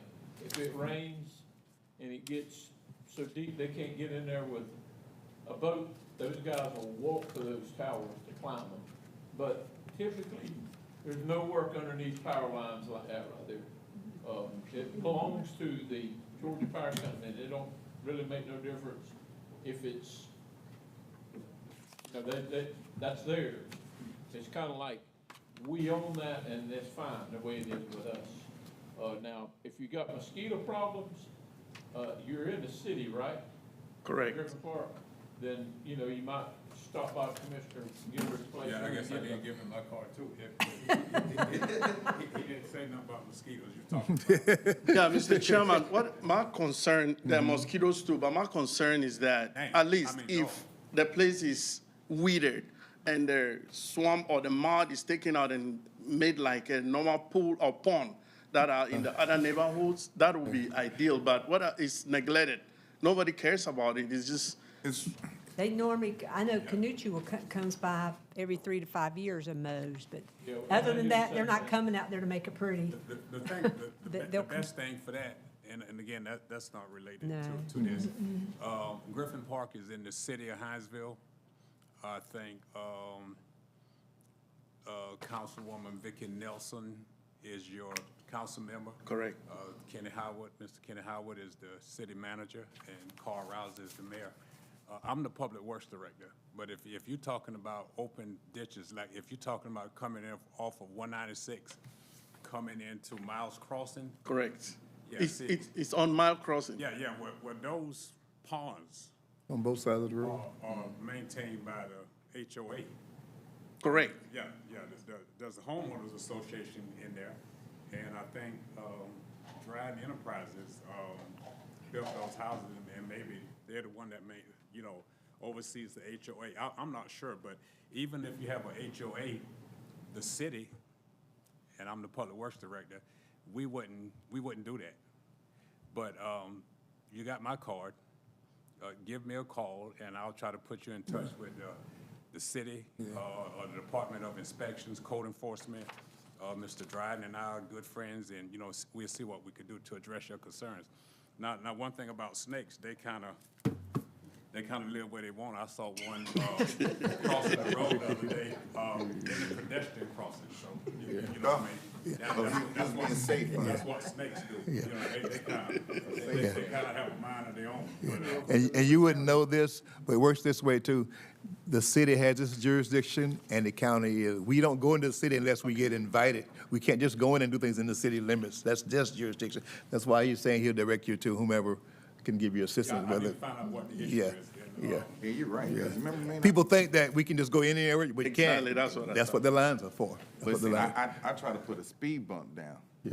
And got called to the principal office Yeah. over the city. Yeah, you can't do that. And I paid for it. But give him a call and he'll. All right, thank you very much. Thank you for being concerned. Anytime tomorrow after 11, and anytime tomorrow after 11:30. You gonna schedule them? All right, thank you very much. Thank you, sir. Thank This is the you. end of the, Yeah, we have chair take a motion to come out of public hearing. So moved. second. All in favor? Back in the regular session. All right. And if it ain't, can I get one of those cards? All right, chair entertain a motion to receive our annual budget as proposed from Mrs. Make that motion, Chairman. Second? Second, all right. We know the rest of the rule. We'll see what the digest does, okay? Okay, yes, sir. All in favor, show of hands, please. Hold up. Are we supposed We're voting. Are we supposed to be voting on, or two, we're not supposed to be voting on? Not till the- June 3rd. I thought we voted on it like, what's the word? Provisional? Provision, yeah, Oh, yeah, yes. yeah. Love it. Yeah? I think we Is have to have this- another public hearing before Right. we vote on it. It's just one for millage, it's Yeah, three. Okay. yeah, Yes. that's what I remember, Yes. yeah, Y'all confusing me. yeah. But will we have another public, we won't No, have? ma'am. Well, he's saying yes and you're saying no, I'm confused. No more public The hearing, no. budget is just one. Just Just one one, it's just one public public hearing. Then y'all will vote on it. Uh-huh. Man, Trent running. Then we'll vote rubbing off when on the- everybody now. Yeah. All For the right, I'm millage, sorry. yes. It's all right, This is just the budget. Okay, yeah. Yes, not millage, no, just- Not yet. yeah, all right, I'm sorry. okay. All right, Okay, try to be swift. The next item on the agenda is the county's March 2025 financial statements. Starting with the general fund, at the end of March, we have collected approximately 77% of our total revenues for the year and have spent 71% of our total budget expenditures. Currently, this month, we're showing excess of revenues over expenditures of approximately $3.9 million. This puts us at approximately 5.1 months of operating expenditures in our unreserved fund balance. This is in line with last March, for which we reported 5.8 months. Looking at the general fund departmental expenditures budget to actual for March, I'll just highlight some of the larger variances. Elections is currently showing 79,000 over budget. This is due to timing of the 2024 election. They've also had a 2025 election. We hope this should level out as they move closer to the end of the fiscal year, but we'll definitely keep an eye on it. Also, Yes, sir. if the election is over now and then we got an election starting up, was it a week from now? Yeah. June or something, June 17th, June something. So that should put them Extra. Yes. further in the hole. Yes.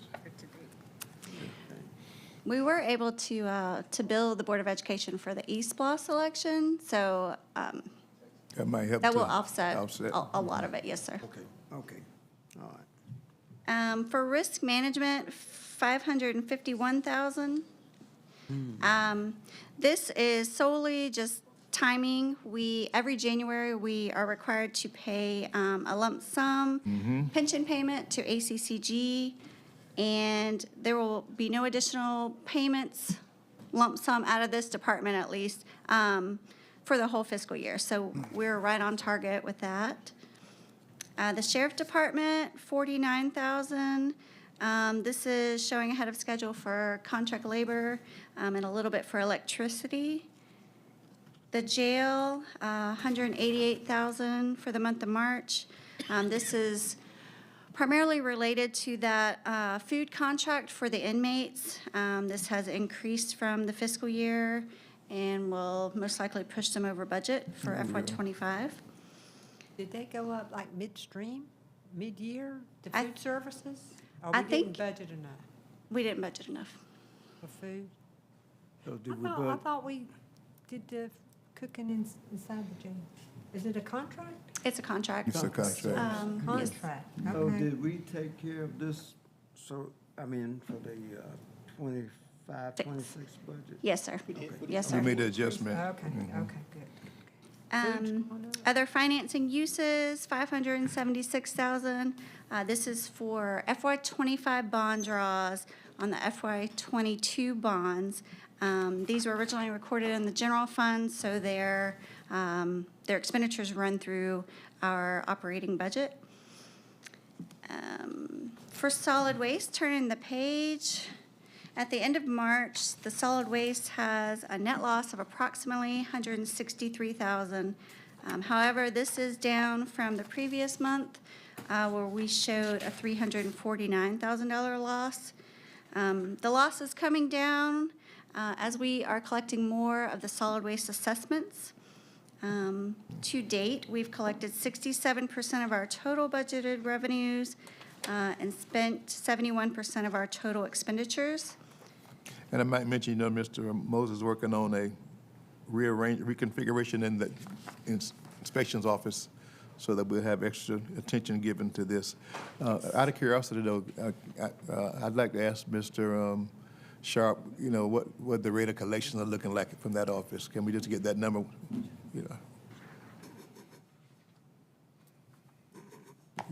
The fund balance looks good, so obviously it must be doing fairly well, but I'd like to hear from him what the collections rates are looking like. Yes, sir. Proceed, please, ma'am. Okay, and there are currently no departments in solid waste showing over budget for March. On the next page, our special revenue funds, there is one, DA victim witness is just showing slightly over schedule due to a vehicle repair. And all of the other remaining special revenue funds are currently operating within our expectations. Now on to the sales tax reports for March. SPLOST 7, we collected $1,081,000. Since sales tax 7 began, we have collected over $26 million in proceeds and have spent $15.4 million on our SPLOST projects, which kind of ties into what Commissioner Walden was saying. If we didn't have SPLOST, Oh, we'd my have gosh. to pay that out of the general fund. I wouldn't be up here. For T-SPLOST, we received $1,000,016 in revenue. To date, we have collected right at $52 million, and we have spent $24.2 million on our T-SPLOST projects. How much? I'm sorry. For T-Splosh, we've spent $24.2 million. Okay. Mr. Chair. Yes, sir. Can I make a request to Mr. Mosley, or someone? I know we have SPLOST signs, but, you know, we've never designed a T-SPLOST sign for the road projects.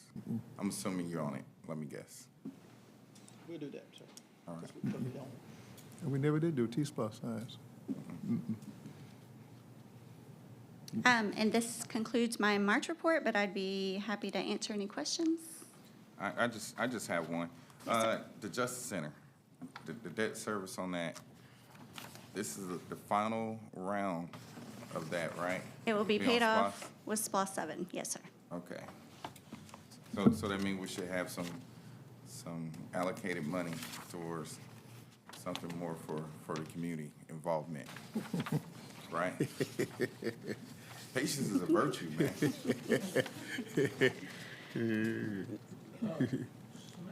Yes, sir. You've got in, it says here, a variance in the sheriff's office for 49,900, nearly 50,000, and it says in your narrative here is an department attributed to contract labor. Did we award a contract for labor? What was that for? I mean, electricity lines are running ahead of schedule. What are we building? I don't think it's contract labor in that aspect. I think it's the lady who does all of their promotional, that's not the right word, but their events and back-to-school activities and that kind of thing. Okay. Yeah. And I'm not sure about the electricity. I can check into more detail about that, but I don't know of anything that that department. It says, Yes, sir. electricity lines running ahead of schedule. Mine says food contract The payments. contract labor. What- So the contract would have to be awarded, it'd have to be a bid out, and it have to go through the process of MWBE and everything, right? No, that's all conditional. If it meets a certain amount. Yeah. Do what? It meets has a- to be over 100,000. Yeah. For the MWBE? Right. But if you're gonna replace, the refrigerators and the countertops and all in one of the recreation departments, that don't have to come out of that don't have to be advertised? That's in a, Landscaping, that's gotta be advertised, don't it? yeah, that's a, So I'm just asking, are we sending money to some of these places and there's no contract on it? see, when you talk about, I'm trying to get it together, landscaping and/or certainly when you're buying equipment for recreation, that's a whole package. That's a RFP for those kind of things. But sometimes I know we use that term contract when it's a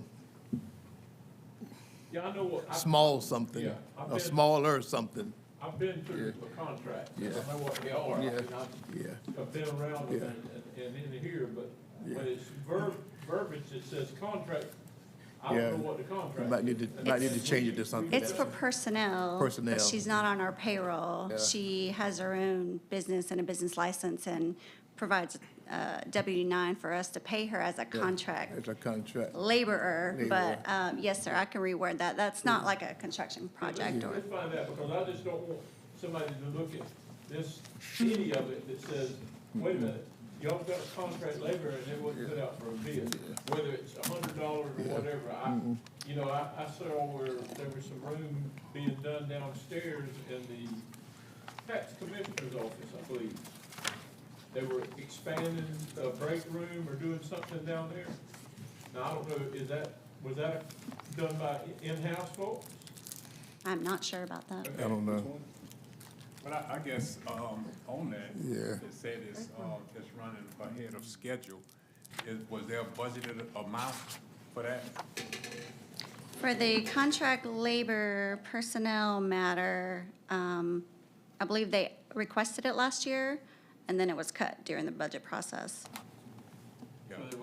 So even if they'd have spent the nickel, they'd be running ahead of schedule, because there was no Yes, sir. money budgeted for it. They did say, I think they had spoken to Joey, when when the budget was approved and said that they really needed this person, they were gonna Use cut some expenditures and somewhere other line else. They were items gonna- yeah. to make that Right. whole. Right, but and help me with this, Samantha, if that person, was gonna get $80,000,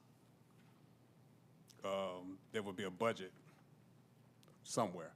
Yes, sir. And if whatever that number was, 50,000. 50,000 over the budgeted amount. I mean, I can see where you're saying 10,000. Which would be whoever that person, that contractor is, if it's, let's say, and I don't know what the budgeted amount was, do you know? I would say 45,000 a year, that's a ballpark. And right now, after, what's this, this is March? March, So so- 6, this is not, after 9 months, Yes, sir. is 50,000 over that number you just said? Not just for that line item, but for that whole department, but those are the two things All that the are, frills and everything that's spent? Yes, That's sir. spent there? yes. Is, and the budgeted amount was just for salary or was for everything? Yeah, I mean, all the other stuff. It was a total, Yes, sir. total budget, yeah. Total They budget, just, and what was that number? they're just shifting some monies around to cover, But it hasn't shifted enough, yeah. Well, if yeah. it's Hopefully they can 50,000. Yeah. find some savings in the Right, last couple months of that's the what the year. idea is, to try to catch up. Yes, sir. Yeah. Yeah, but it was cut out. Yes. It was kept in. And you're supposed to mix and match to make it work. But it's not working too well if after 9 months it's 50,000 over. And You're correct. everything else that's been spent toward that. Now, you don't, so, I mean, I look at the negative balances on them, you know, and I'm trying, and you try to figure out which one's which. Like, we've got the emergency EMA, I guess it is, and then we've got, Bureau of Police and jail operations.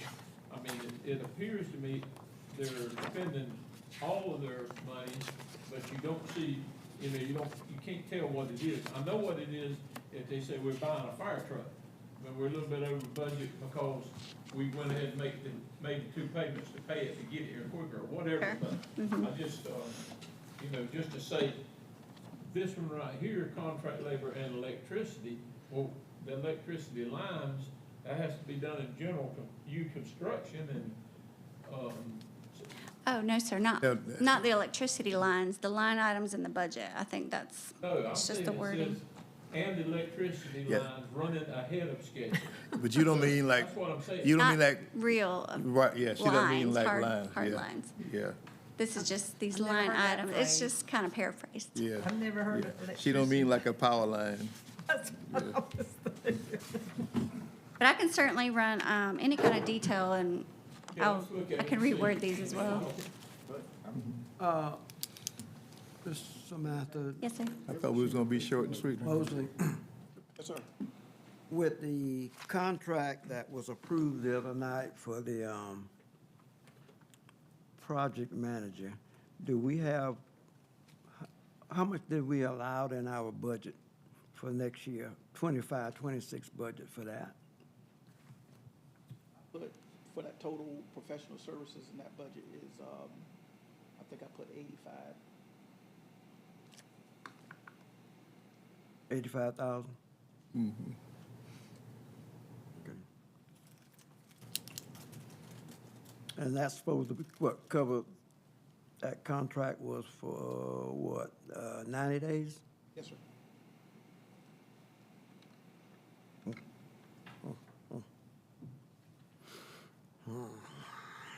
Okay. If we wanna use that kind of money. What are you spending this on? Yes, sir. I mean, they have the opportunity to come up and get this Well, thing, yeah, and yeah. you know, it's kind of like a risk management, we know what that is, because we've got to pay it every year. And we do take people to bid on our insurance. Yeah. She does her best to kind of give it a title. $1,320 just in the governing body Yeah, messing up. yeah. And that's us. What would we know that would be? I think that's for the travel, for the conferences that have. That's us. But that should level out. I don't anticipate that. There was some for admin, for the overtime paid during the hurricane, and for paying for the deputies downstairs, partially through the year. I think that was December or January that cost shifted to admin. So Which would skew it, yeah. Mhm.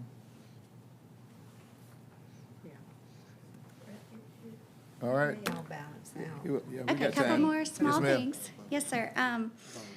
One thing, since we're talking about projects and contracts, we received the contractor invoice for the Flemington Village project, the signal, and it is a little bit over what we had, you all had obligated, which I believe was $45,000 We did. each. So the total is currently around $63,000 over, and there might be a little bit of some additional engineering charges coming in. But, so we estimate that project to be about $70,000 over what was obligated. So I just wanted to see kind of what the options are for funding that, or for, if anybody has any. Can we fund it out of the sales tax? That's where it came from before. Yes, sir. The I know T-Splosh the would whole be. board gave some money. Yes, sir. And I mean, if everybody else wants to, they've been down there forever and the polls has just got up last week. I mean, I can fund it all if you want me to fund it all. Let's say, Commissioner Gillard, do you want to help me? Yeah. I'll help. Cindy, you want to help me? Okay. So it was 70? 70,000 is the estimated, yes. That's 10,000 apiece.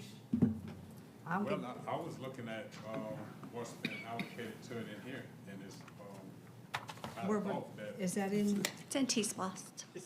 It's the 40, it was the 40, I thought that when we had. we did broken that up, that 45 each. Yeah. Everybody did something, didn't they? Yeah, everybody- Or 45,000. That's what's showing in She here? says it's running a little short. Yes, sir.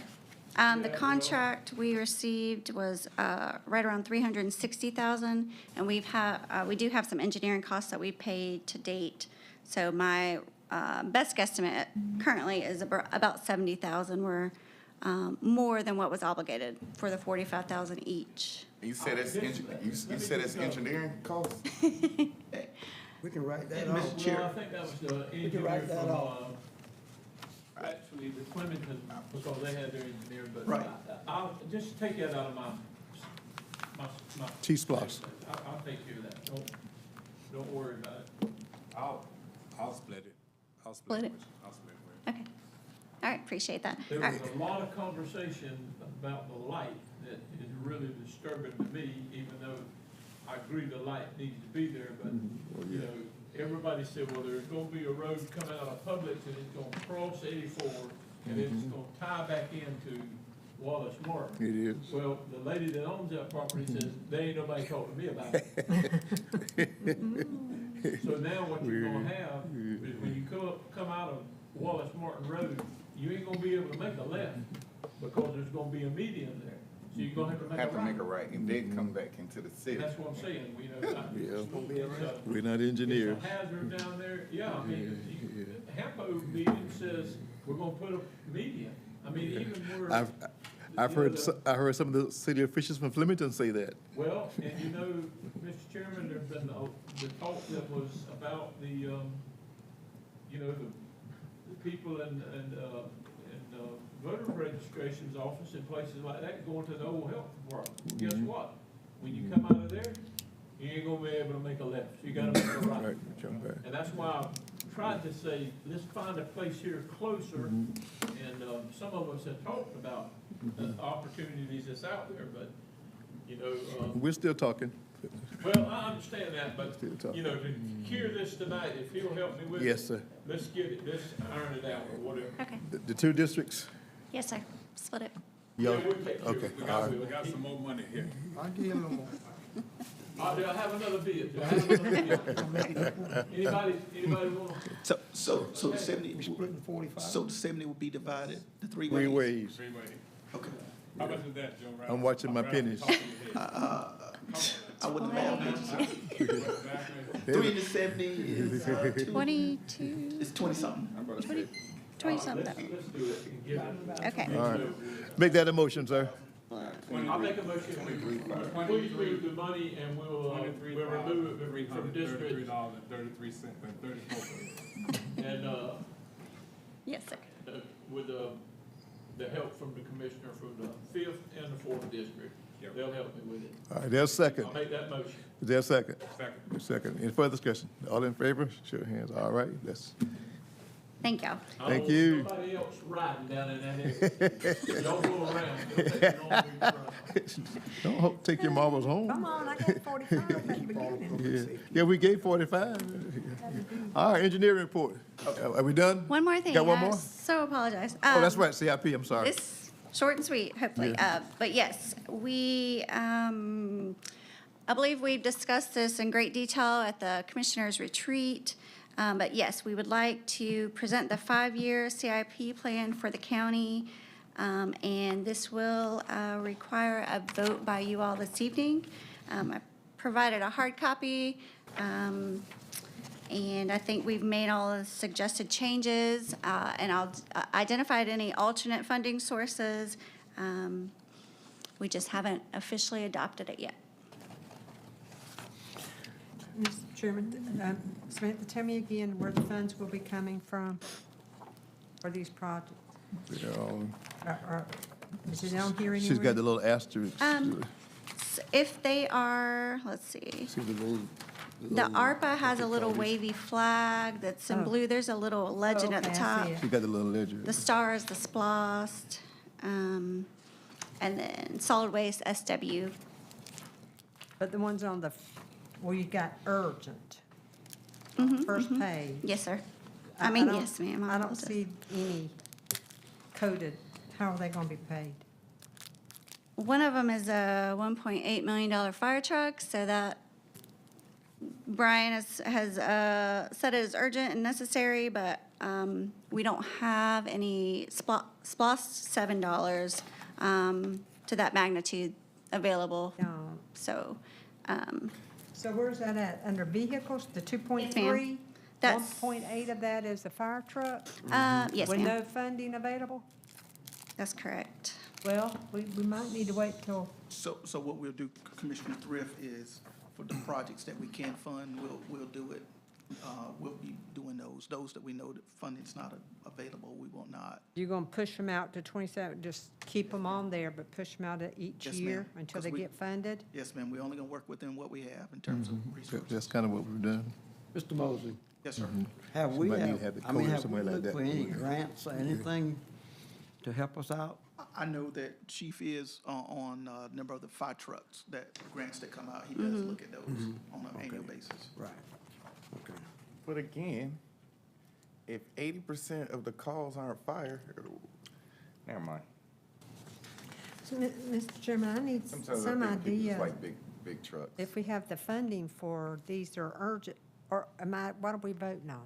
Am I voting on you to purchase them in 26 and we don't know where the funding's coming from? We still need to have these in our CIP so that we'll know what is needed. Yes, sir. Then if the funding is found somehow, Those are first. then those Okay, are first. I'm not giving you, if I vote on it, I'm not giving you the approval to go out and buy it next Correct. year. No, I'm just voting on what we, Yeah, what Okay. has been identified as what we need.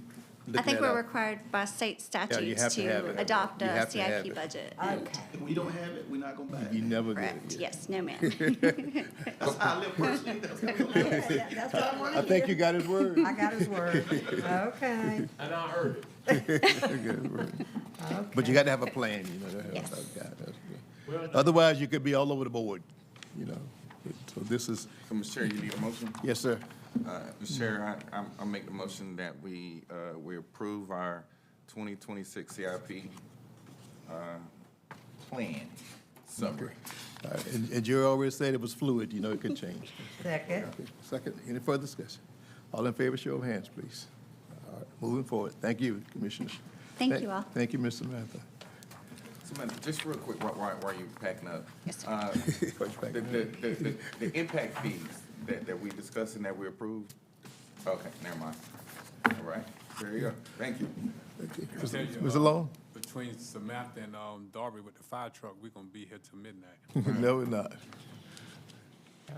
So, If y'all don't after keep my Trent long. performance last week, Thanks, I Trent. think it's gonna have to be Justin's, it's gonna have to be Justin's, responsibility if I start saying something wrong to say, hey, time out, I what got do you mean? I got you. So, I'm sorry about that. So, but anyhow, all right, we did take bids on Sunshine Lake Road. They came in at $912,200. We just had one bid from Reeves Construction. That's about twice what I have budget for. We're working back with Whitaker Labs to see if we can change our typical section or something to reduce that cost. And if I end up having to reduce that cost more than 20%, I'll end up having to rebid that. Any particular reason why only the one budget, you think? One bid? I don't know. We had 3 or 4 people purchase sets of plans. Yeah, didn't come through. But they didn't come through. Yeah. Which one, you talking about Sunshine Lake Road? Sunshine Lake, yes, sir. I noticed, Whose district? Reeves was back in here. Is that you? They were. And that's what I was wondering. It's looking like school's That's in your out district? all over here That's your shortly. district? These contractors is ganged up and they're just trying to, I mean, everybody's trying to get work. And in these slimmer months, you had, I mean, we had Platinum. And then who else did we have? Yeah, we had, on the, see, at Bacon Town Road is, because that covers it for Sunshine. The next one is Bacon Town Road. I had 1.6 in the budget for it, and we sold 4 packages, and Reeves and Platinum both put in for that one. Platinum was 1.145 million, which was, yeah, almost $500,000 less than what my budget was, and Reeves was 1.4 million. So we're kind of going through that, and we'll be making a recommendation to you on that one at the regular meeting in June.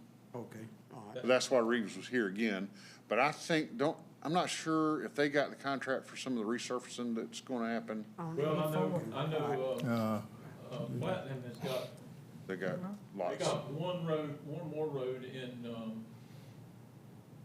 I think they're doing Joseph Martin Road. I'm not doing it. Yeah, they're working on Joseph Martin, Wallace Martin, and they're doing South Main. They're gonna redo the Sunbury Road from there all the way back out to the main gate, to the back gate.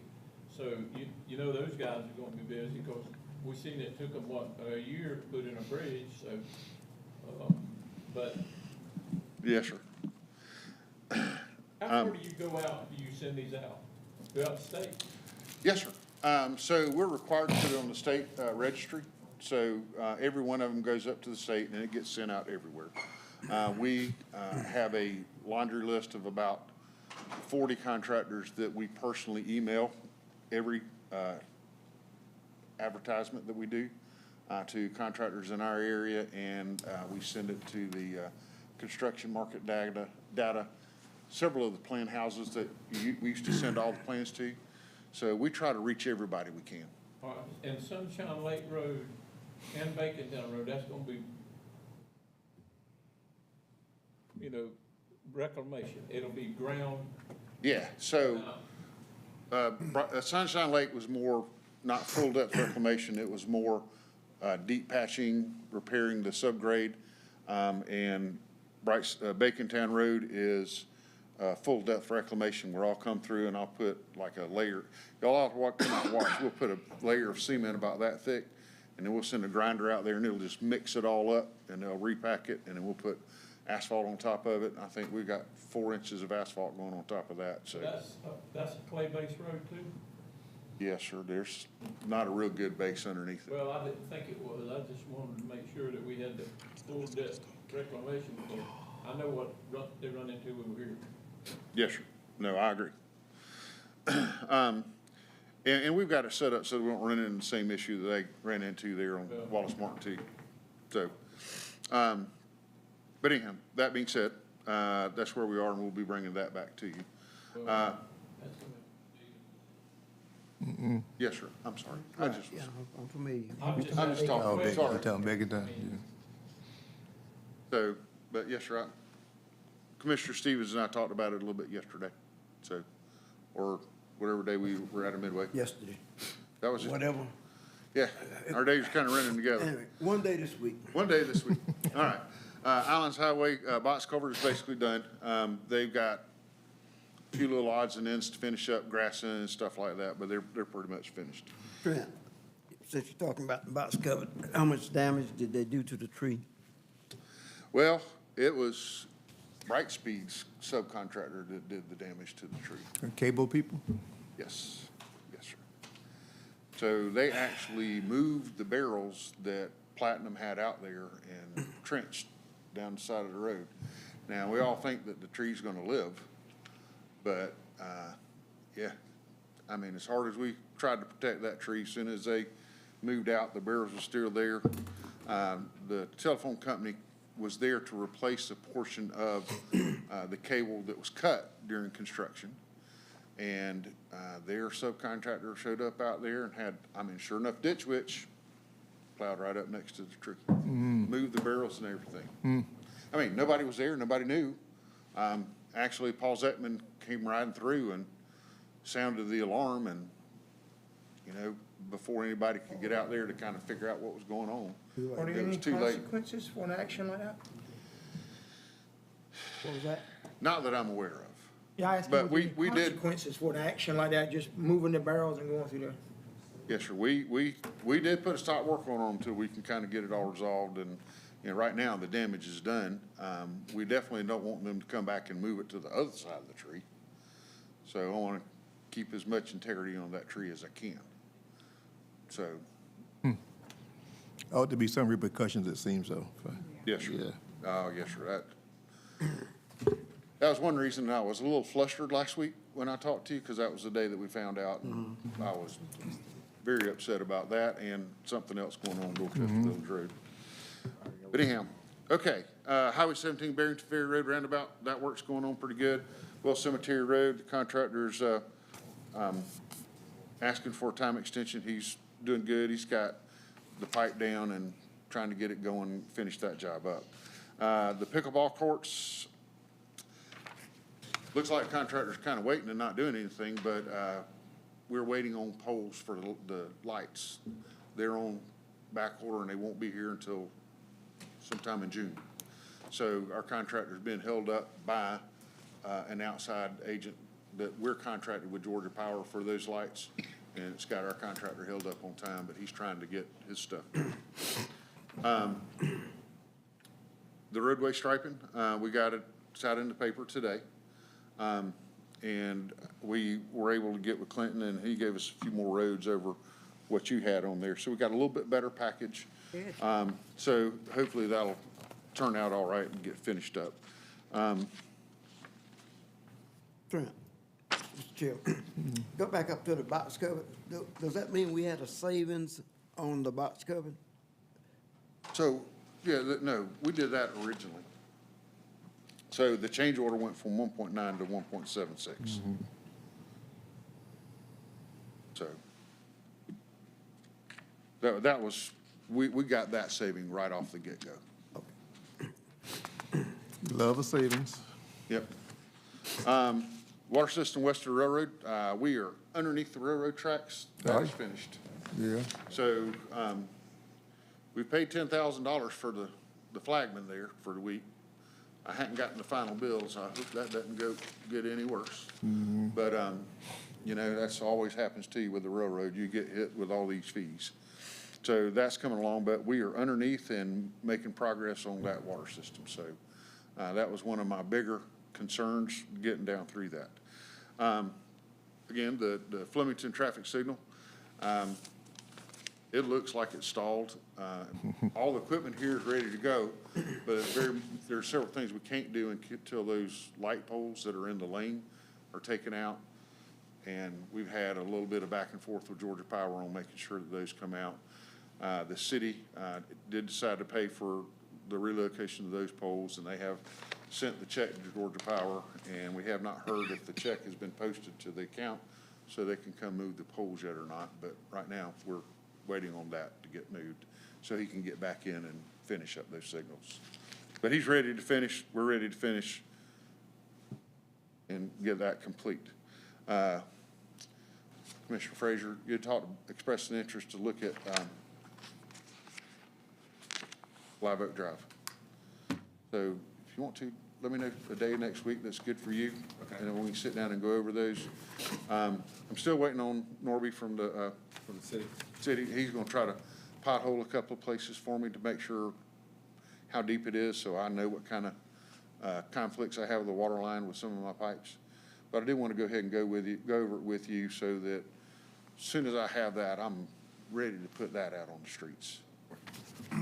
So, and that's something we've been working on for about 6 months to get ready to go in the ground, so I'm ready for that one to go out the door. The Jones Creek Pavilion, he seems to be coming along good with it. Coming along. We're going to revisit colors and everything with Chairman and several others tomorrow, just to make sure we got everything, everybody likes what we got. And that's moving along okay. He did try to go by and put the plate out at Middle Park the other day. It was locked up. So I got Michelle, my office, trying to coordinate with Raymond and somebody to get out there so we can get it unlocked so he can put that plate on there. Okay. So that is underway. Okay. All right. So, Go ahead, I would think you finished. and then the Half Moon Marina we talked about last week that I messed up with in our conversations. We've already sent it off to our sub-consultant. He's preparing all the permit information to send to the state. So I'll be getting back with the chairman shortly to sign all those applications. So I think that covers it except for 9. Now, you agreed to 7 questions. Okay, I'm gonna drop it down to 1. Okay. Matt Larry Curve. Yes, sir. It's not in my district, but it's a state highway Yes, sir. going west, coming around the curve. We still got that water sitting right there. I know, I see that all the time, and I don't know what their resolution is on that. I can call and find out, but I don't know what the resolution is on that. Because here's my concern, when it gets cold and it freezes, and you got water right on that curve, it's gonna cause a lot of wrecks. I heard Mayor Hawkins say he had someone looking at that, but I'm not sure. You have to find Yes. out, someone's looking at it, but I don't know if it's DOT or somebody. Yes, I know sir. he's not happy at all with.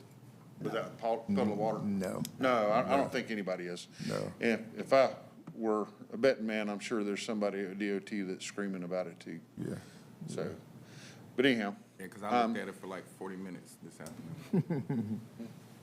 And Trent, one- go ahead. how about Mary Todd Road? Yes, ma'am. So everything's been sent out and we're compiling all the little green cards. We sent everything certified return receipt this time. Did you So- send it to all phases or just the first phase? First 2. The first 2 phases to see? Okay, all right. Yeah, we sent out like 30-something notices. I lost count. There's a lot of them. Yeah, a lot of property. Okay, thank you. Ma'am. So, and then last thing that you wanted me to talk about is. Yeah, go ahead. You go ahead. So, Mr. Chair, what we wanted to talk about is, following the airport meeting on last week, we got a chance to talk with Ms. Ann Purcell, our GDOT representative, and Trent is going to go over the projects that we talked about with her. Yes, sir. So we talked about several different projects with Ms. Purcell, one being Islands Highway widening, trying to get some funding that goes along with it. One of our other primary jobs was getting them to move forward with the bridge over I-95, because that's going to become a real big problem for us. You know, as we're embarking on everything that we're doing on Islands Highway, we're going to end up with a bottleneck over I-95. Plus, with Love's coming and Jones Petroleum, and both of those plans have basically been approved, and Jones Petroleum is supposed to start in July. Really? Jones Petroleum all by itself is going to generate about 16 to 18,000 trips a day. So we're about to really get a hit on that intersection. So we've got to be moving forward with that bridge. So I talked to her about it. We talked to her about the median improvement project that they have ongoing that's from Flowers to McCleary's Curve, which will give us all our median breaks through town.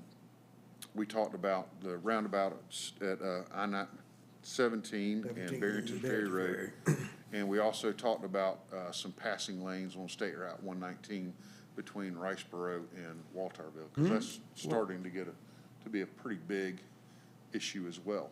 What was that, Trent? Now, go back. Passing lanes and widening on State Route 119. Thank you. Between Walter, did I say it wrong? I told you we was, Thank Did you. I do it right? Or did I do it wrong? no, you did it right. You did right. Just happy that. I just, no, it's not happy, Justin, but it's an I'm sorry, issue. I stand correct. It's I'm an sorry, issue I'm that sorry. It's an issue that, can I finish? It's an issue that this whole board should have been concerned about. We've been. From the, go ahead. Nothing. Go. So we just kind of gave her some lists and some talking points about it, and she is in the process of trying to set up some time with Russell McMurray. She thinks that he's the district, she's a DOT commissioner. Looks like he's going to try to come down and meet with us in July and look at our projects. I don't know how long he'll be here, whether he'll be able to write him out, show him the projects, or whether he's going to meet here with us. She's still working on with that. And then she's also working on trying to set something up so that we can talk to the planning director so that we can start making sure funding is coming from the governor's office to DOT for the projects that we need to have for Liberty County. So all in all, it was a great meeting with her. And we sent her the stuff Monday-ish, and she contacted me back Wednesday, already moving forward with a lot of these things. So she's working for us, I think. So. You know, and I guess we have to give, excuse me, credit to, when you're sitting with her, she's the chairman for the state, but she does give you a statewide overview to let us know that there are lots of projects, you know, in tow. But she does have an awareness and appreciation for what we're trying to do in Liberty County. So she's going to push as hard as she can to ensure that our projects get on the list of being funded. But she was very clear that these I-16 projects that you see, just so much money being spent on those projects, guys. Yes. But they look at it as those projects help all of Southeast Georgia. So they say, well, Liberty County, you get benefit by that too, which is okay. But we have our in-county projects that we need to have funded, and so we kind of made that. We were diplomatic, weren't we? Yes, sir. Yeah, you know. Thank you for talking about 16. We do need it, but you know, we're trying to avoid the other communities have had, i.e., Poole and Rincon and all those places. So I think she received it. She was raised in Glenville, so Yeah. she, you know, it's kind of close to home. She knows a lot of people in this area. I was gonna ask you, Trent, this Murray, you know, the new roads and different things that we got going on, but I saw and talked to Commissioner Thrift a little bit about it. DOT's work on the state routes is one thing. And we've got right there a box culvert that's coming under 84 by the school bus barn. And I mean, you ought to be able to walk all the way through it, but it's got that much sand in those places, and the maintenance has got to be done on it. The same thing at the railroad track. They got another one right there. Now, I understand that in the back of the piece of property that the Smith Home Builders was going to have off of McIntosh Lake Road, all of that back toward Hines Road has already been sold. There'll be homes in there, which is going to be not just storm water, but you're going to have everything from driveways to rooftops that's going to come into that canal and try to come underneath it. And I don't know how many people in here probably have rode by when the water's all the way up to, you know, where the man's got the trailer place. So the maintenance issue is a real big concern. Now, I can understand them, you know, shooting that water out the window to clean them signs. That's okay. You can go down the road and get that done. But these shovels, obviously, you know, we got to have some conversation with them. Yes, sir. Now, you know, even coming to Peacock, I mean, some of those they're stocked up, and it creates a backup every other place. I don't know, the Homestown Bridge is pretty good shape, but the one going under the railroad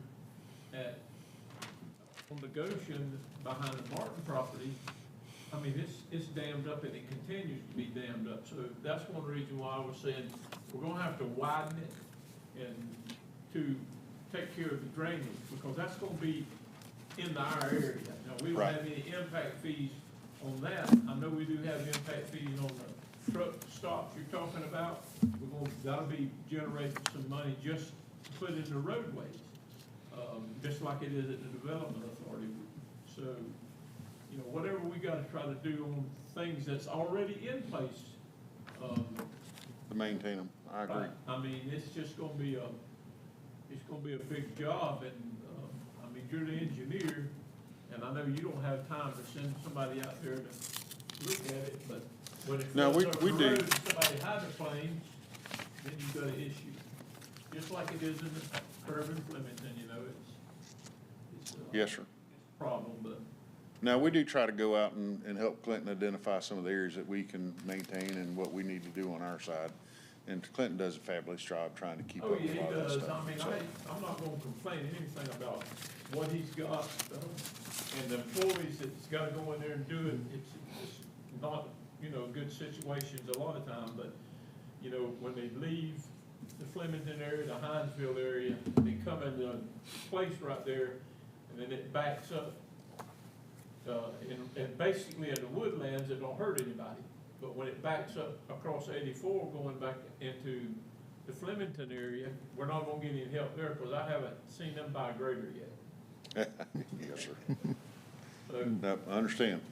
just So make sure what that- we'll do too is I'll see if I can't get a hold of maintenance side of DOT and Jessup and see if there's any kind of relief they can send on somebody cleaning out those box culverts. Because I agree. We were thinking they were gonna clean them up some after some of the hurricanes We because the did. water was up pretty high. We did. But so far, I hadn't seen anybody come in There's and not do been that. anything done at all now. I've Only, talked- only the ones that were problematic. Other than that, no. That's all it winds up being. I mean, it's. Because it was within like 6 inches of coming over 84 where the Alligator Creek comes across right there by the Trailerama. Yeah. It was this close from coming over 84. Well, I just, you know, you drive over it and you just keep looking straight, but, you know, when there's water crossing the highway there, nobody knows You're what not- it's like, so. You know, I'm not gonna be going straight anymore. Yeah, just tell her, I mean, all she's got to do is send the engineer from Allenhurst office that's out there, and one from Jessup, one from Statesboro, put them in the truck when the commissioners has got some of these areas and say, this has got to be done. If he says, well, now that right there is a county road. Well, okay, we'll move on to Plan B. You know, we'll address that part, and I don't think we've got an issue with the county roads, but we do have with some of these Yeah, other places right here. we do. Yes, sir. All right. Yes, sir. Thank you, sir. Thank you. Just one last question. Do you have a word on the Peacock, the bridge replacement? Has that gone out of the window? I'll be honest with you, I forgot to look it up. Okay. So All right, you can- I'll get Danielle to look that up Okay. for me because I told you I was gonna do it and I didn't, and I apologize. They talk about it at Hampo, so I know it's still on somebody's to-do list. Okay. Don't he ride right through there every evening when he gets home? No, I don't go that direction. No, we can't, he's gonna charge us for that. I better not go that way. No. No. All right, Hey, I need to start going that way. then. let's make up some time if we Is that can, y'all. Yeah. Okay. Okay. Joint, All right, let's do it. I know it, 'cause I. joint development, Mr. Chair, Yeah. Kelly encountered some car issues, and he said, could we put him toward the end of the agenda? He's still gonna try to make it. He was in Savannah. all right. So he just sent me a text saying he was about 35 minutes out, and 35 minutes out, so that was it right at 7 o'clock, so. yeah. when he- All right, so What am I missing? MWBE revision, Yes, sir, I can go ahead and do those. he's the Joint Development Authority resolution, has Brent's name by it, but Kelly was gonna do it. Yes, sir. Oh, got you. On his way here tonight. Yes, sir. And the other thing, I offered him to Telephone. call in, so, Yeah. but he is on his way. Yeah, well, if we get down there, he's not here, we have to get him on the phone. Yes, sir, we'll do that.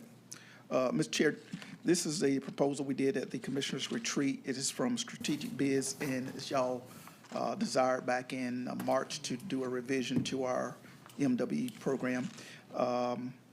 It is for $10,975. The funds were budgeted for this coming year, so this contract wouldn't go forth until July 1.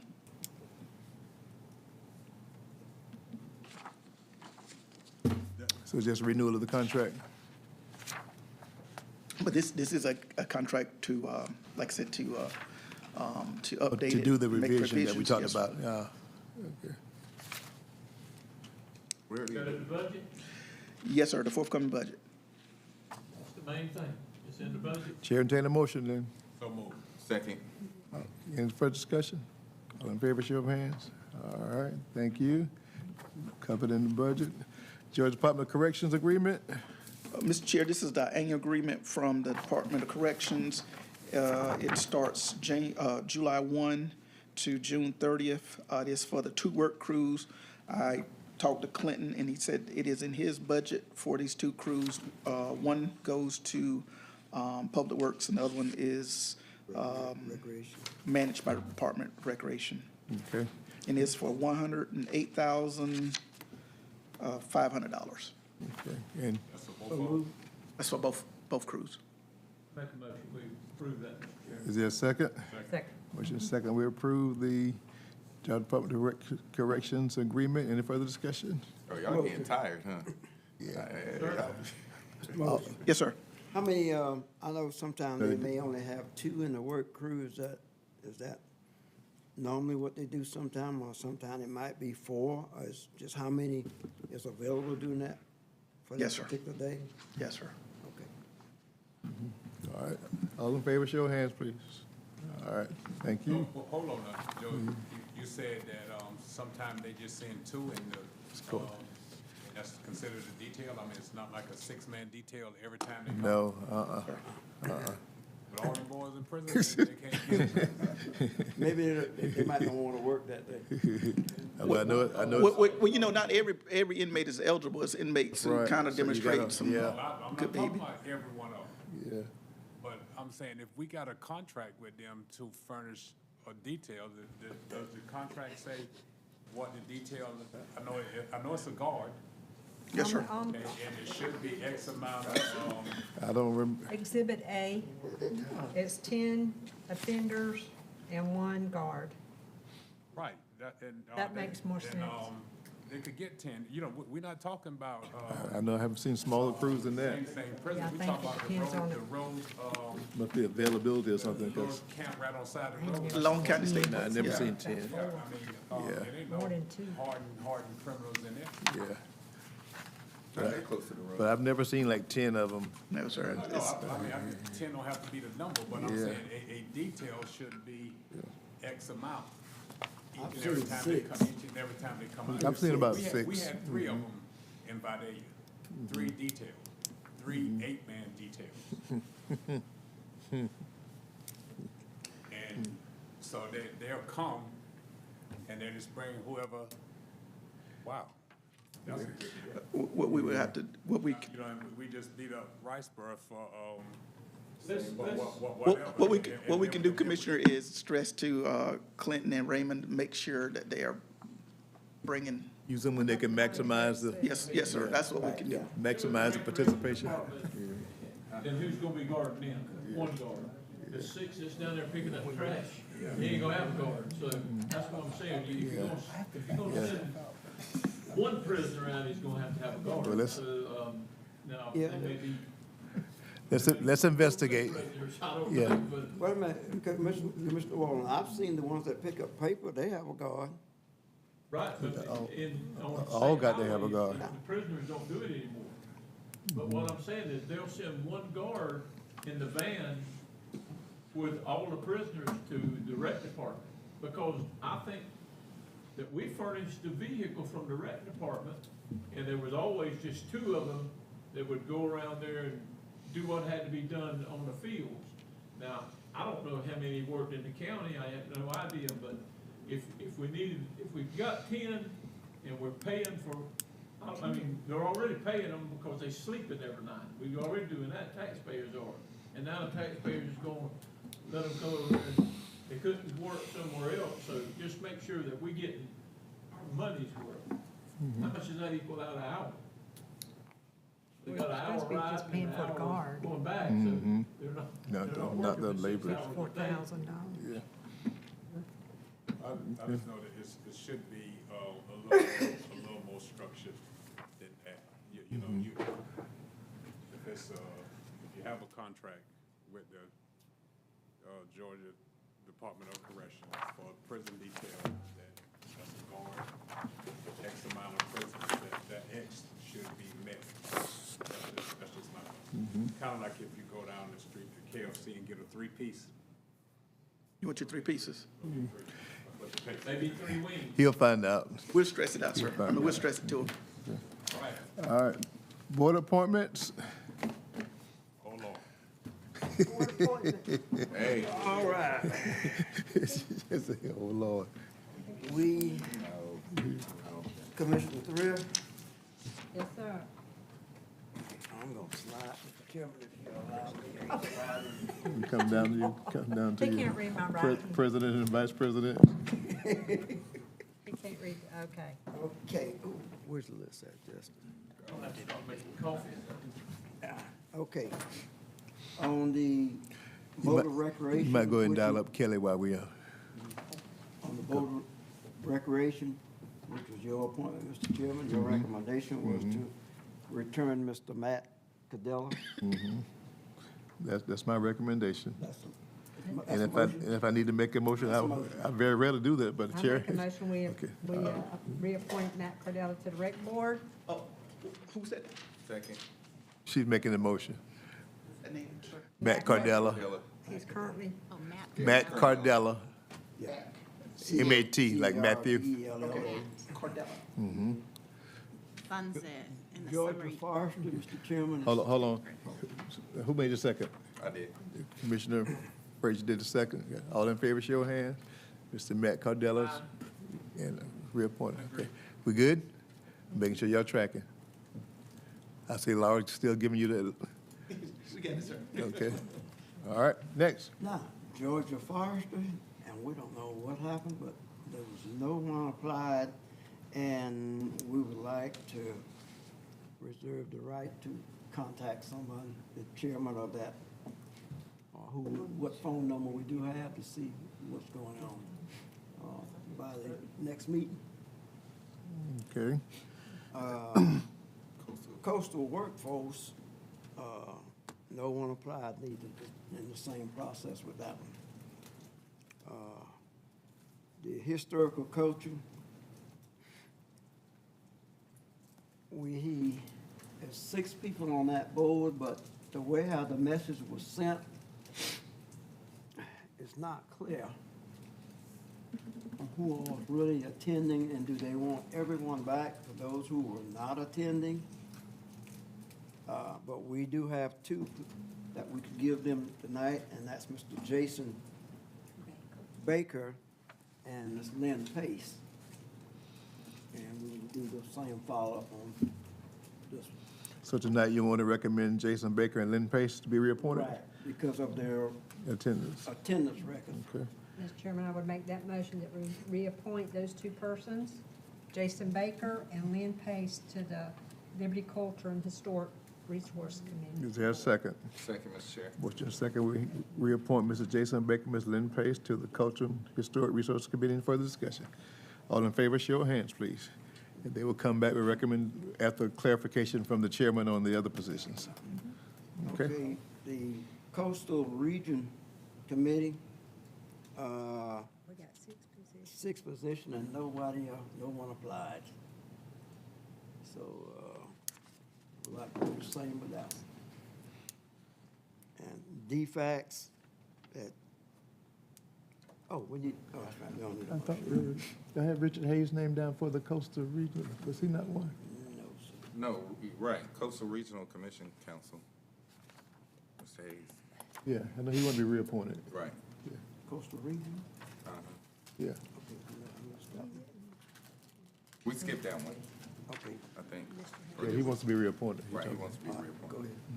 All right, Mr. Chair, I make the motion that that we reappoint Mr. Richard D. Hayes to the Coastal Regional Commission. Is there a second? Second. Motion second, we reappoint Mr. Richard Hayes, who has been serving well. I served with him. Coastal Region Commission. Any further discussion? All in favor, show of hands. Mr. Hayes is reappointed. Thank you so much for that support. Mr. Chairman, we got two positions on DFACs. They wish to be reappointed, Mr. Roland Van Horn and Mike Alamo. Oh, I know both of those. Motion we approve Roland Van Horn and Mike Alamo, defects board. Okay, is there a second? Second. Motion to reappoint Mr. Van Horn, Principal at Bradwell, and Mr. Mike Alamo, used to work with EMS back in the day, to the defects board. Any further discussion? All in favor, show of hands, please. All right. Those two are appointed. Glad they're interested. Mr. Chairman, no one for the library board. Man, all that fuss. Never mind. Paul Grayling. And Mr. Chairman, So we want to re-advertise for that, or are we gonna? we're gonna No, do the same process. Same process. Okay, all right. Chairman, no one from the, what was that? Public facilities, Public Facility Authority, no one. no one. And your follow-up to that is gonna be what? Same as we're doing the rest. Okay. So, Mr. Chair, And you're gonna try to bring these back, next meeting. the next meeting? Okay. All right. Thank you, committee. Is Mr. Kelly Davis on the line? Mr. Chair, he said he's around at McLaren Curve. If y'all don't mind, I would like to give an admin report. And I think Okay, all right. you want to hold on, let me call you back. Okay. Now, who is this children we're waiting on? Kelly Davis, the attorney. Kelly, I'm gonna let you listen. That's a contract. Mr. Chair, I didn't put it on there, but administrative report. Our EMA is preparing for the 2025 hurricane season, and they'll be hosting 2 workshops on this coming Tuesday, May the 20th, here in the commission chambers.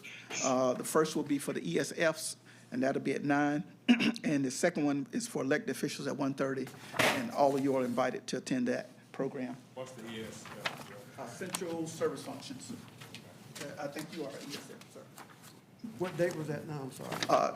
This coming Tuesday, the 20th, at 1:30 for the elected officials. Can we do the email for the calendar invite? Yes, sir, we can do that. Thank you. The other thing that I didn't get a chance to give you guys, but this is the flyer for the summer lunch program. It'll run from, It's at our workplaces. sir? We have copies. Oh, okay, I didn't know she had provided. But she'll run from January the 2nd to July the 31st.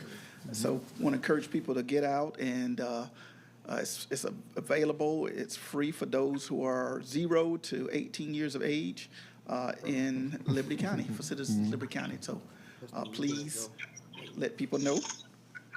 And can we get this email so we can take a picture of it?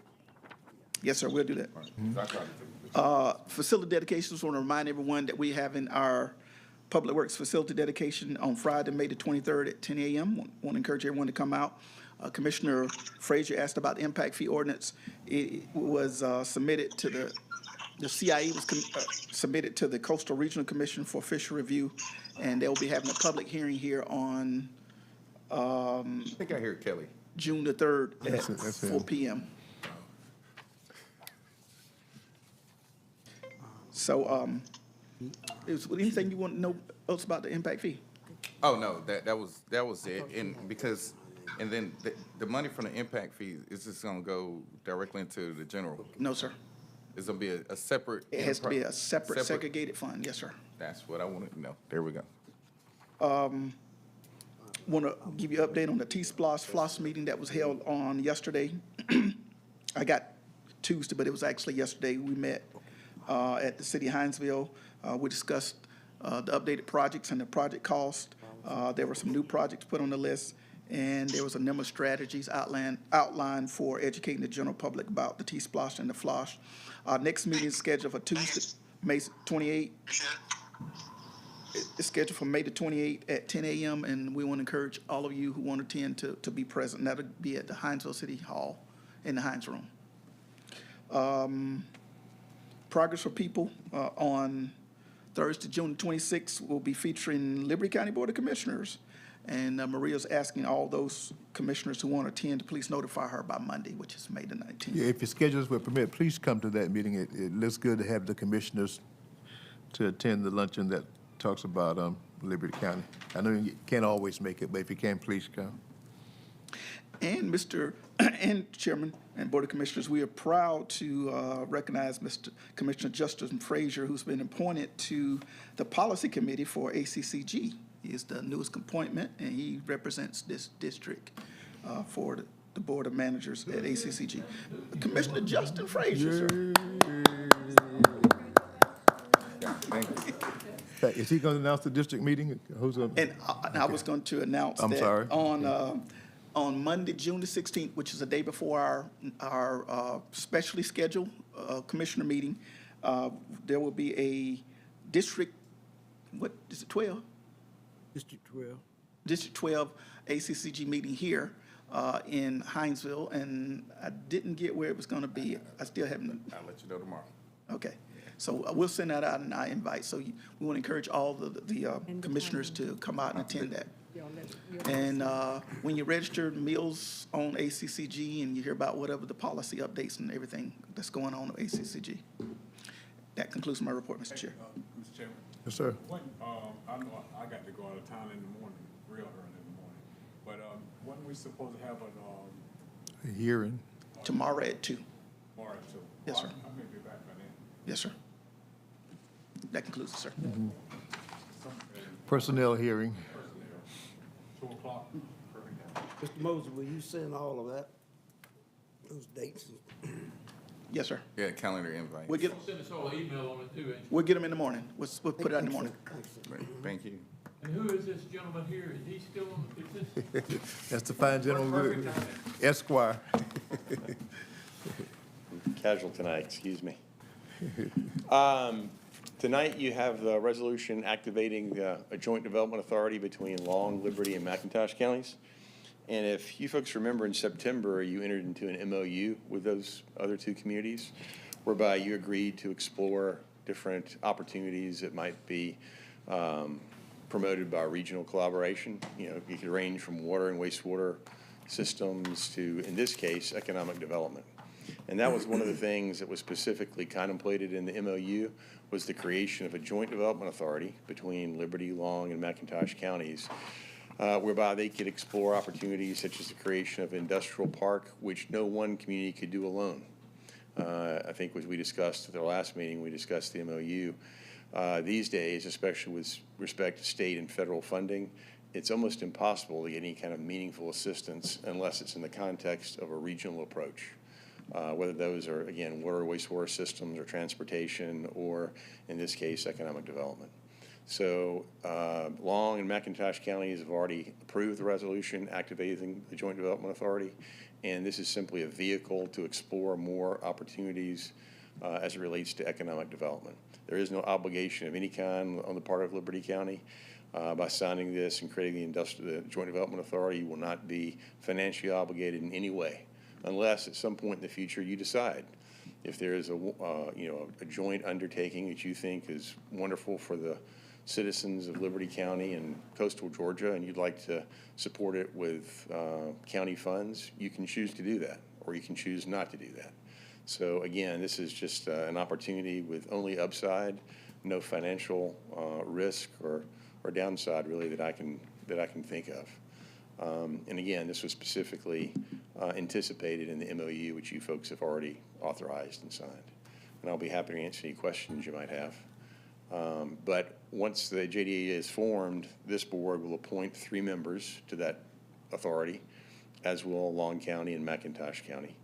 And the members will consist of 1 member from the current Liberty County Industrial Authority and 1 member from this board, if you would like to have a member of this board serve, or if not, another member of the Industrial Authority, and whoever the current CEO of the Liberty County Industrial Authority is, which in this case is Ms. Brenda Grant.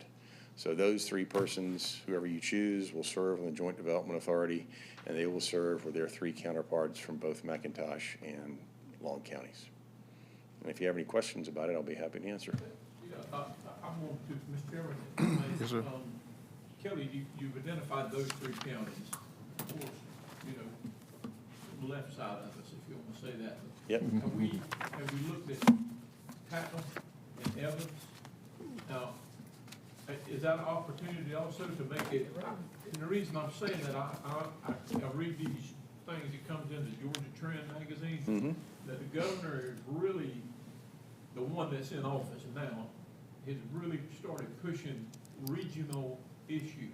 Yes. To make sure that we're all collectively trying to do the same thing. So if we've got those three, then, which would be, I'm trying to look at the population size, there would be the biggest one probably population-wise in Liberty County, but if you included Tatnall, and you included Evans or Bryan, I don't know, is Bryan in the, Now, Brian's. They're in the other one. they're in the Bullock?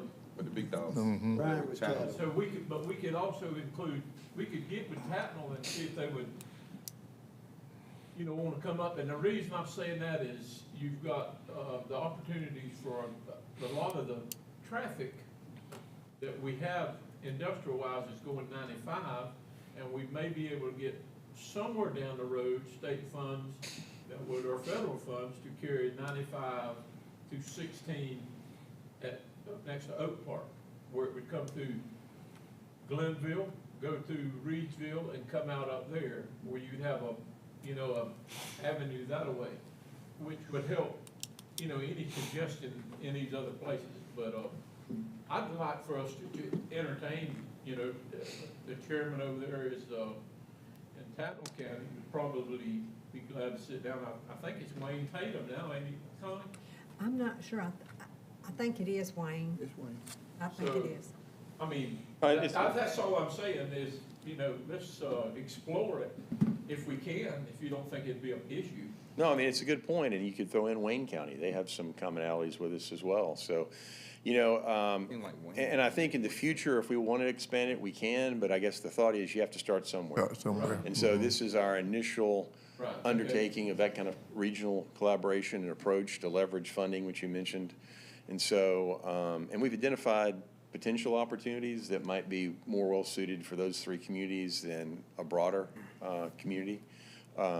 But, you know, that's not, I think the more the merrier, you know, because we saw the success that Chatham and Bryan and Bullock and others have had with their Scriven. regional joint development authority. And so we have some potential, real potential opportunities here between these three counties. And it could, as we mentioned, expand other opportunities, not necessarily related to economic development, from water and wastewater to, you know, public water access to whatever it might be. I mean, your imagination is the only limit. But as you mentioned, these days, regional approach is a reality if you want any kind of meaningful financial assistance from state and federal authorities. So this is our first step. You know, it's been, Donald, Mr. Chairman, I think it's been probably over 2 years Yes. that the three communities have been working towards this. And so it'll be a while longer, I think, before we realize any fruits of our joint efforts. But I think that we will see some real economic benefit to our three communities and our residents. So this is our first formal step towards that direction. Do we need a motion Yes, sir. Just to approve the resolution. that we move forward with it, Kelly? Yes, sir. And let's leave it always open to To expansion. wherever else we can go. Did I hear a second, Commissioner Gillett? Okay, motion and second, we approve the resolution. Just a comment, I appreciate that. Kelly's right, there has been a lot of legwork done, a lot of discussion among the counties, and you all know some of the challenges some of our neighboring counties are facing. Y'all know about that.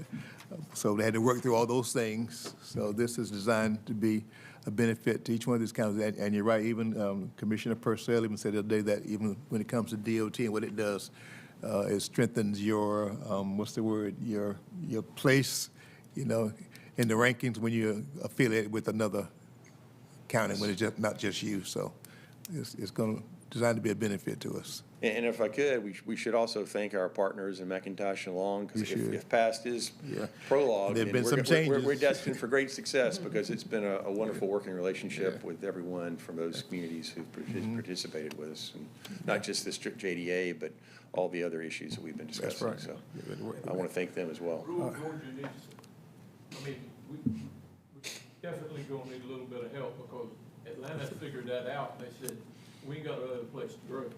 It kind of was a little bit tonight, how many times have we ever not had enough people qualify to go be on the forestry board?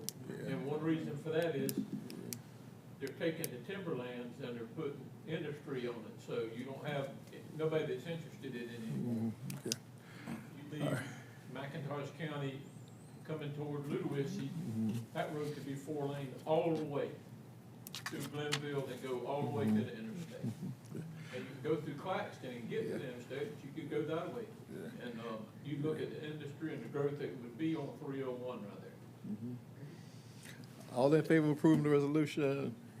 Commissioner Stevens out. Commissioner Stevens, you voting? He's gone. All right. We got a majority. All right. Is there anything else for good of the order? No, other than the basketball game that's coming on. Yeah, He's on now. All right. Make a motion that we adjourn. All right. So moved. Second. All right. Favor. All right. Second, whatever. It's 2 o'clock tomorrow, Joe? In here.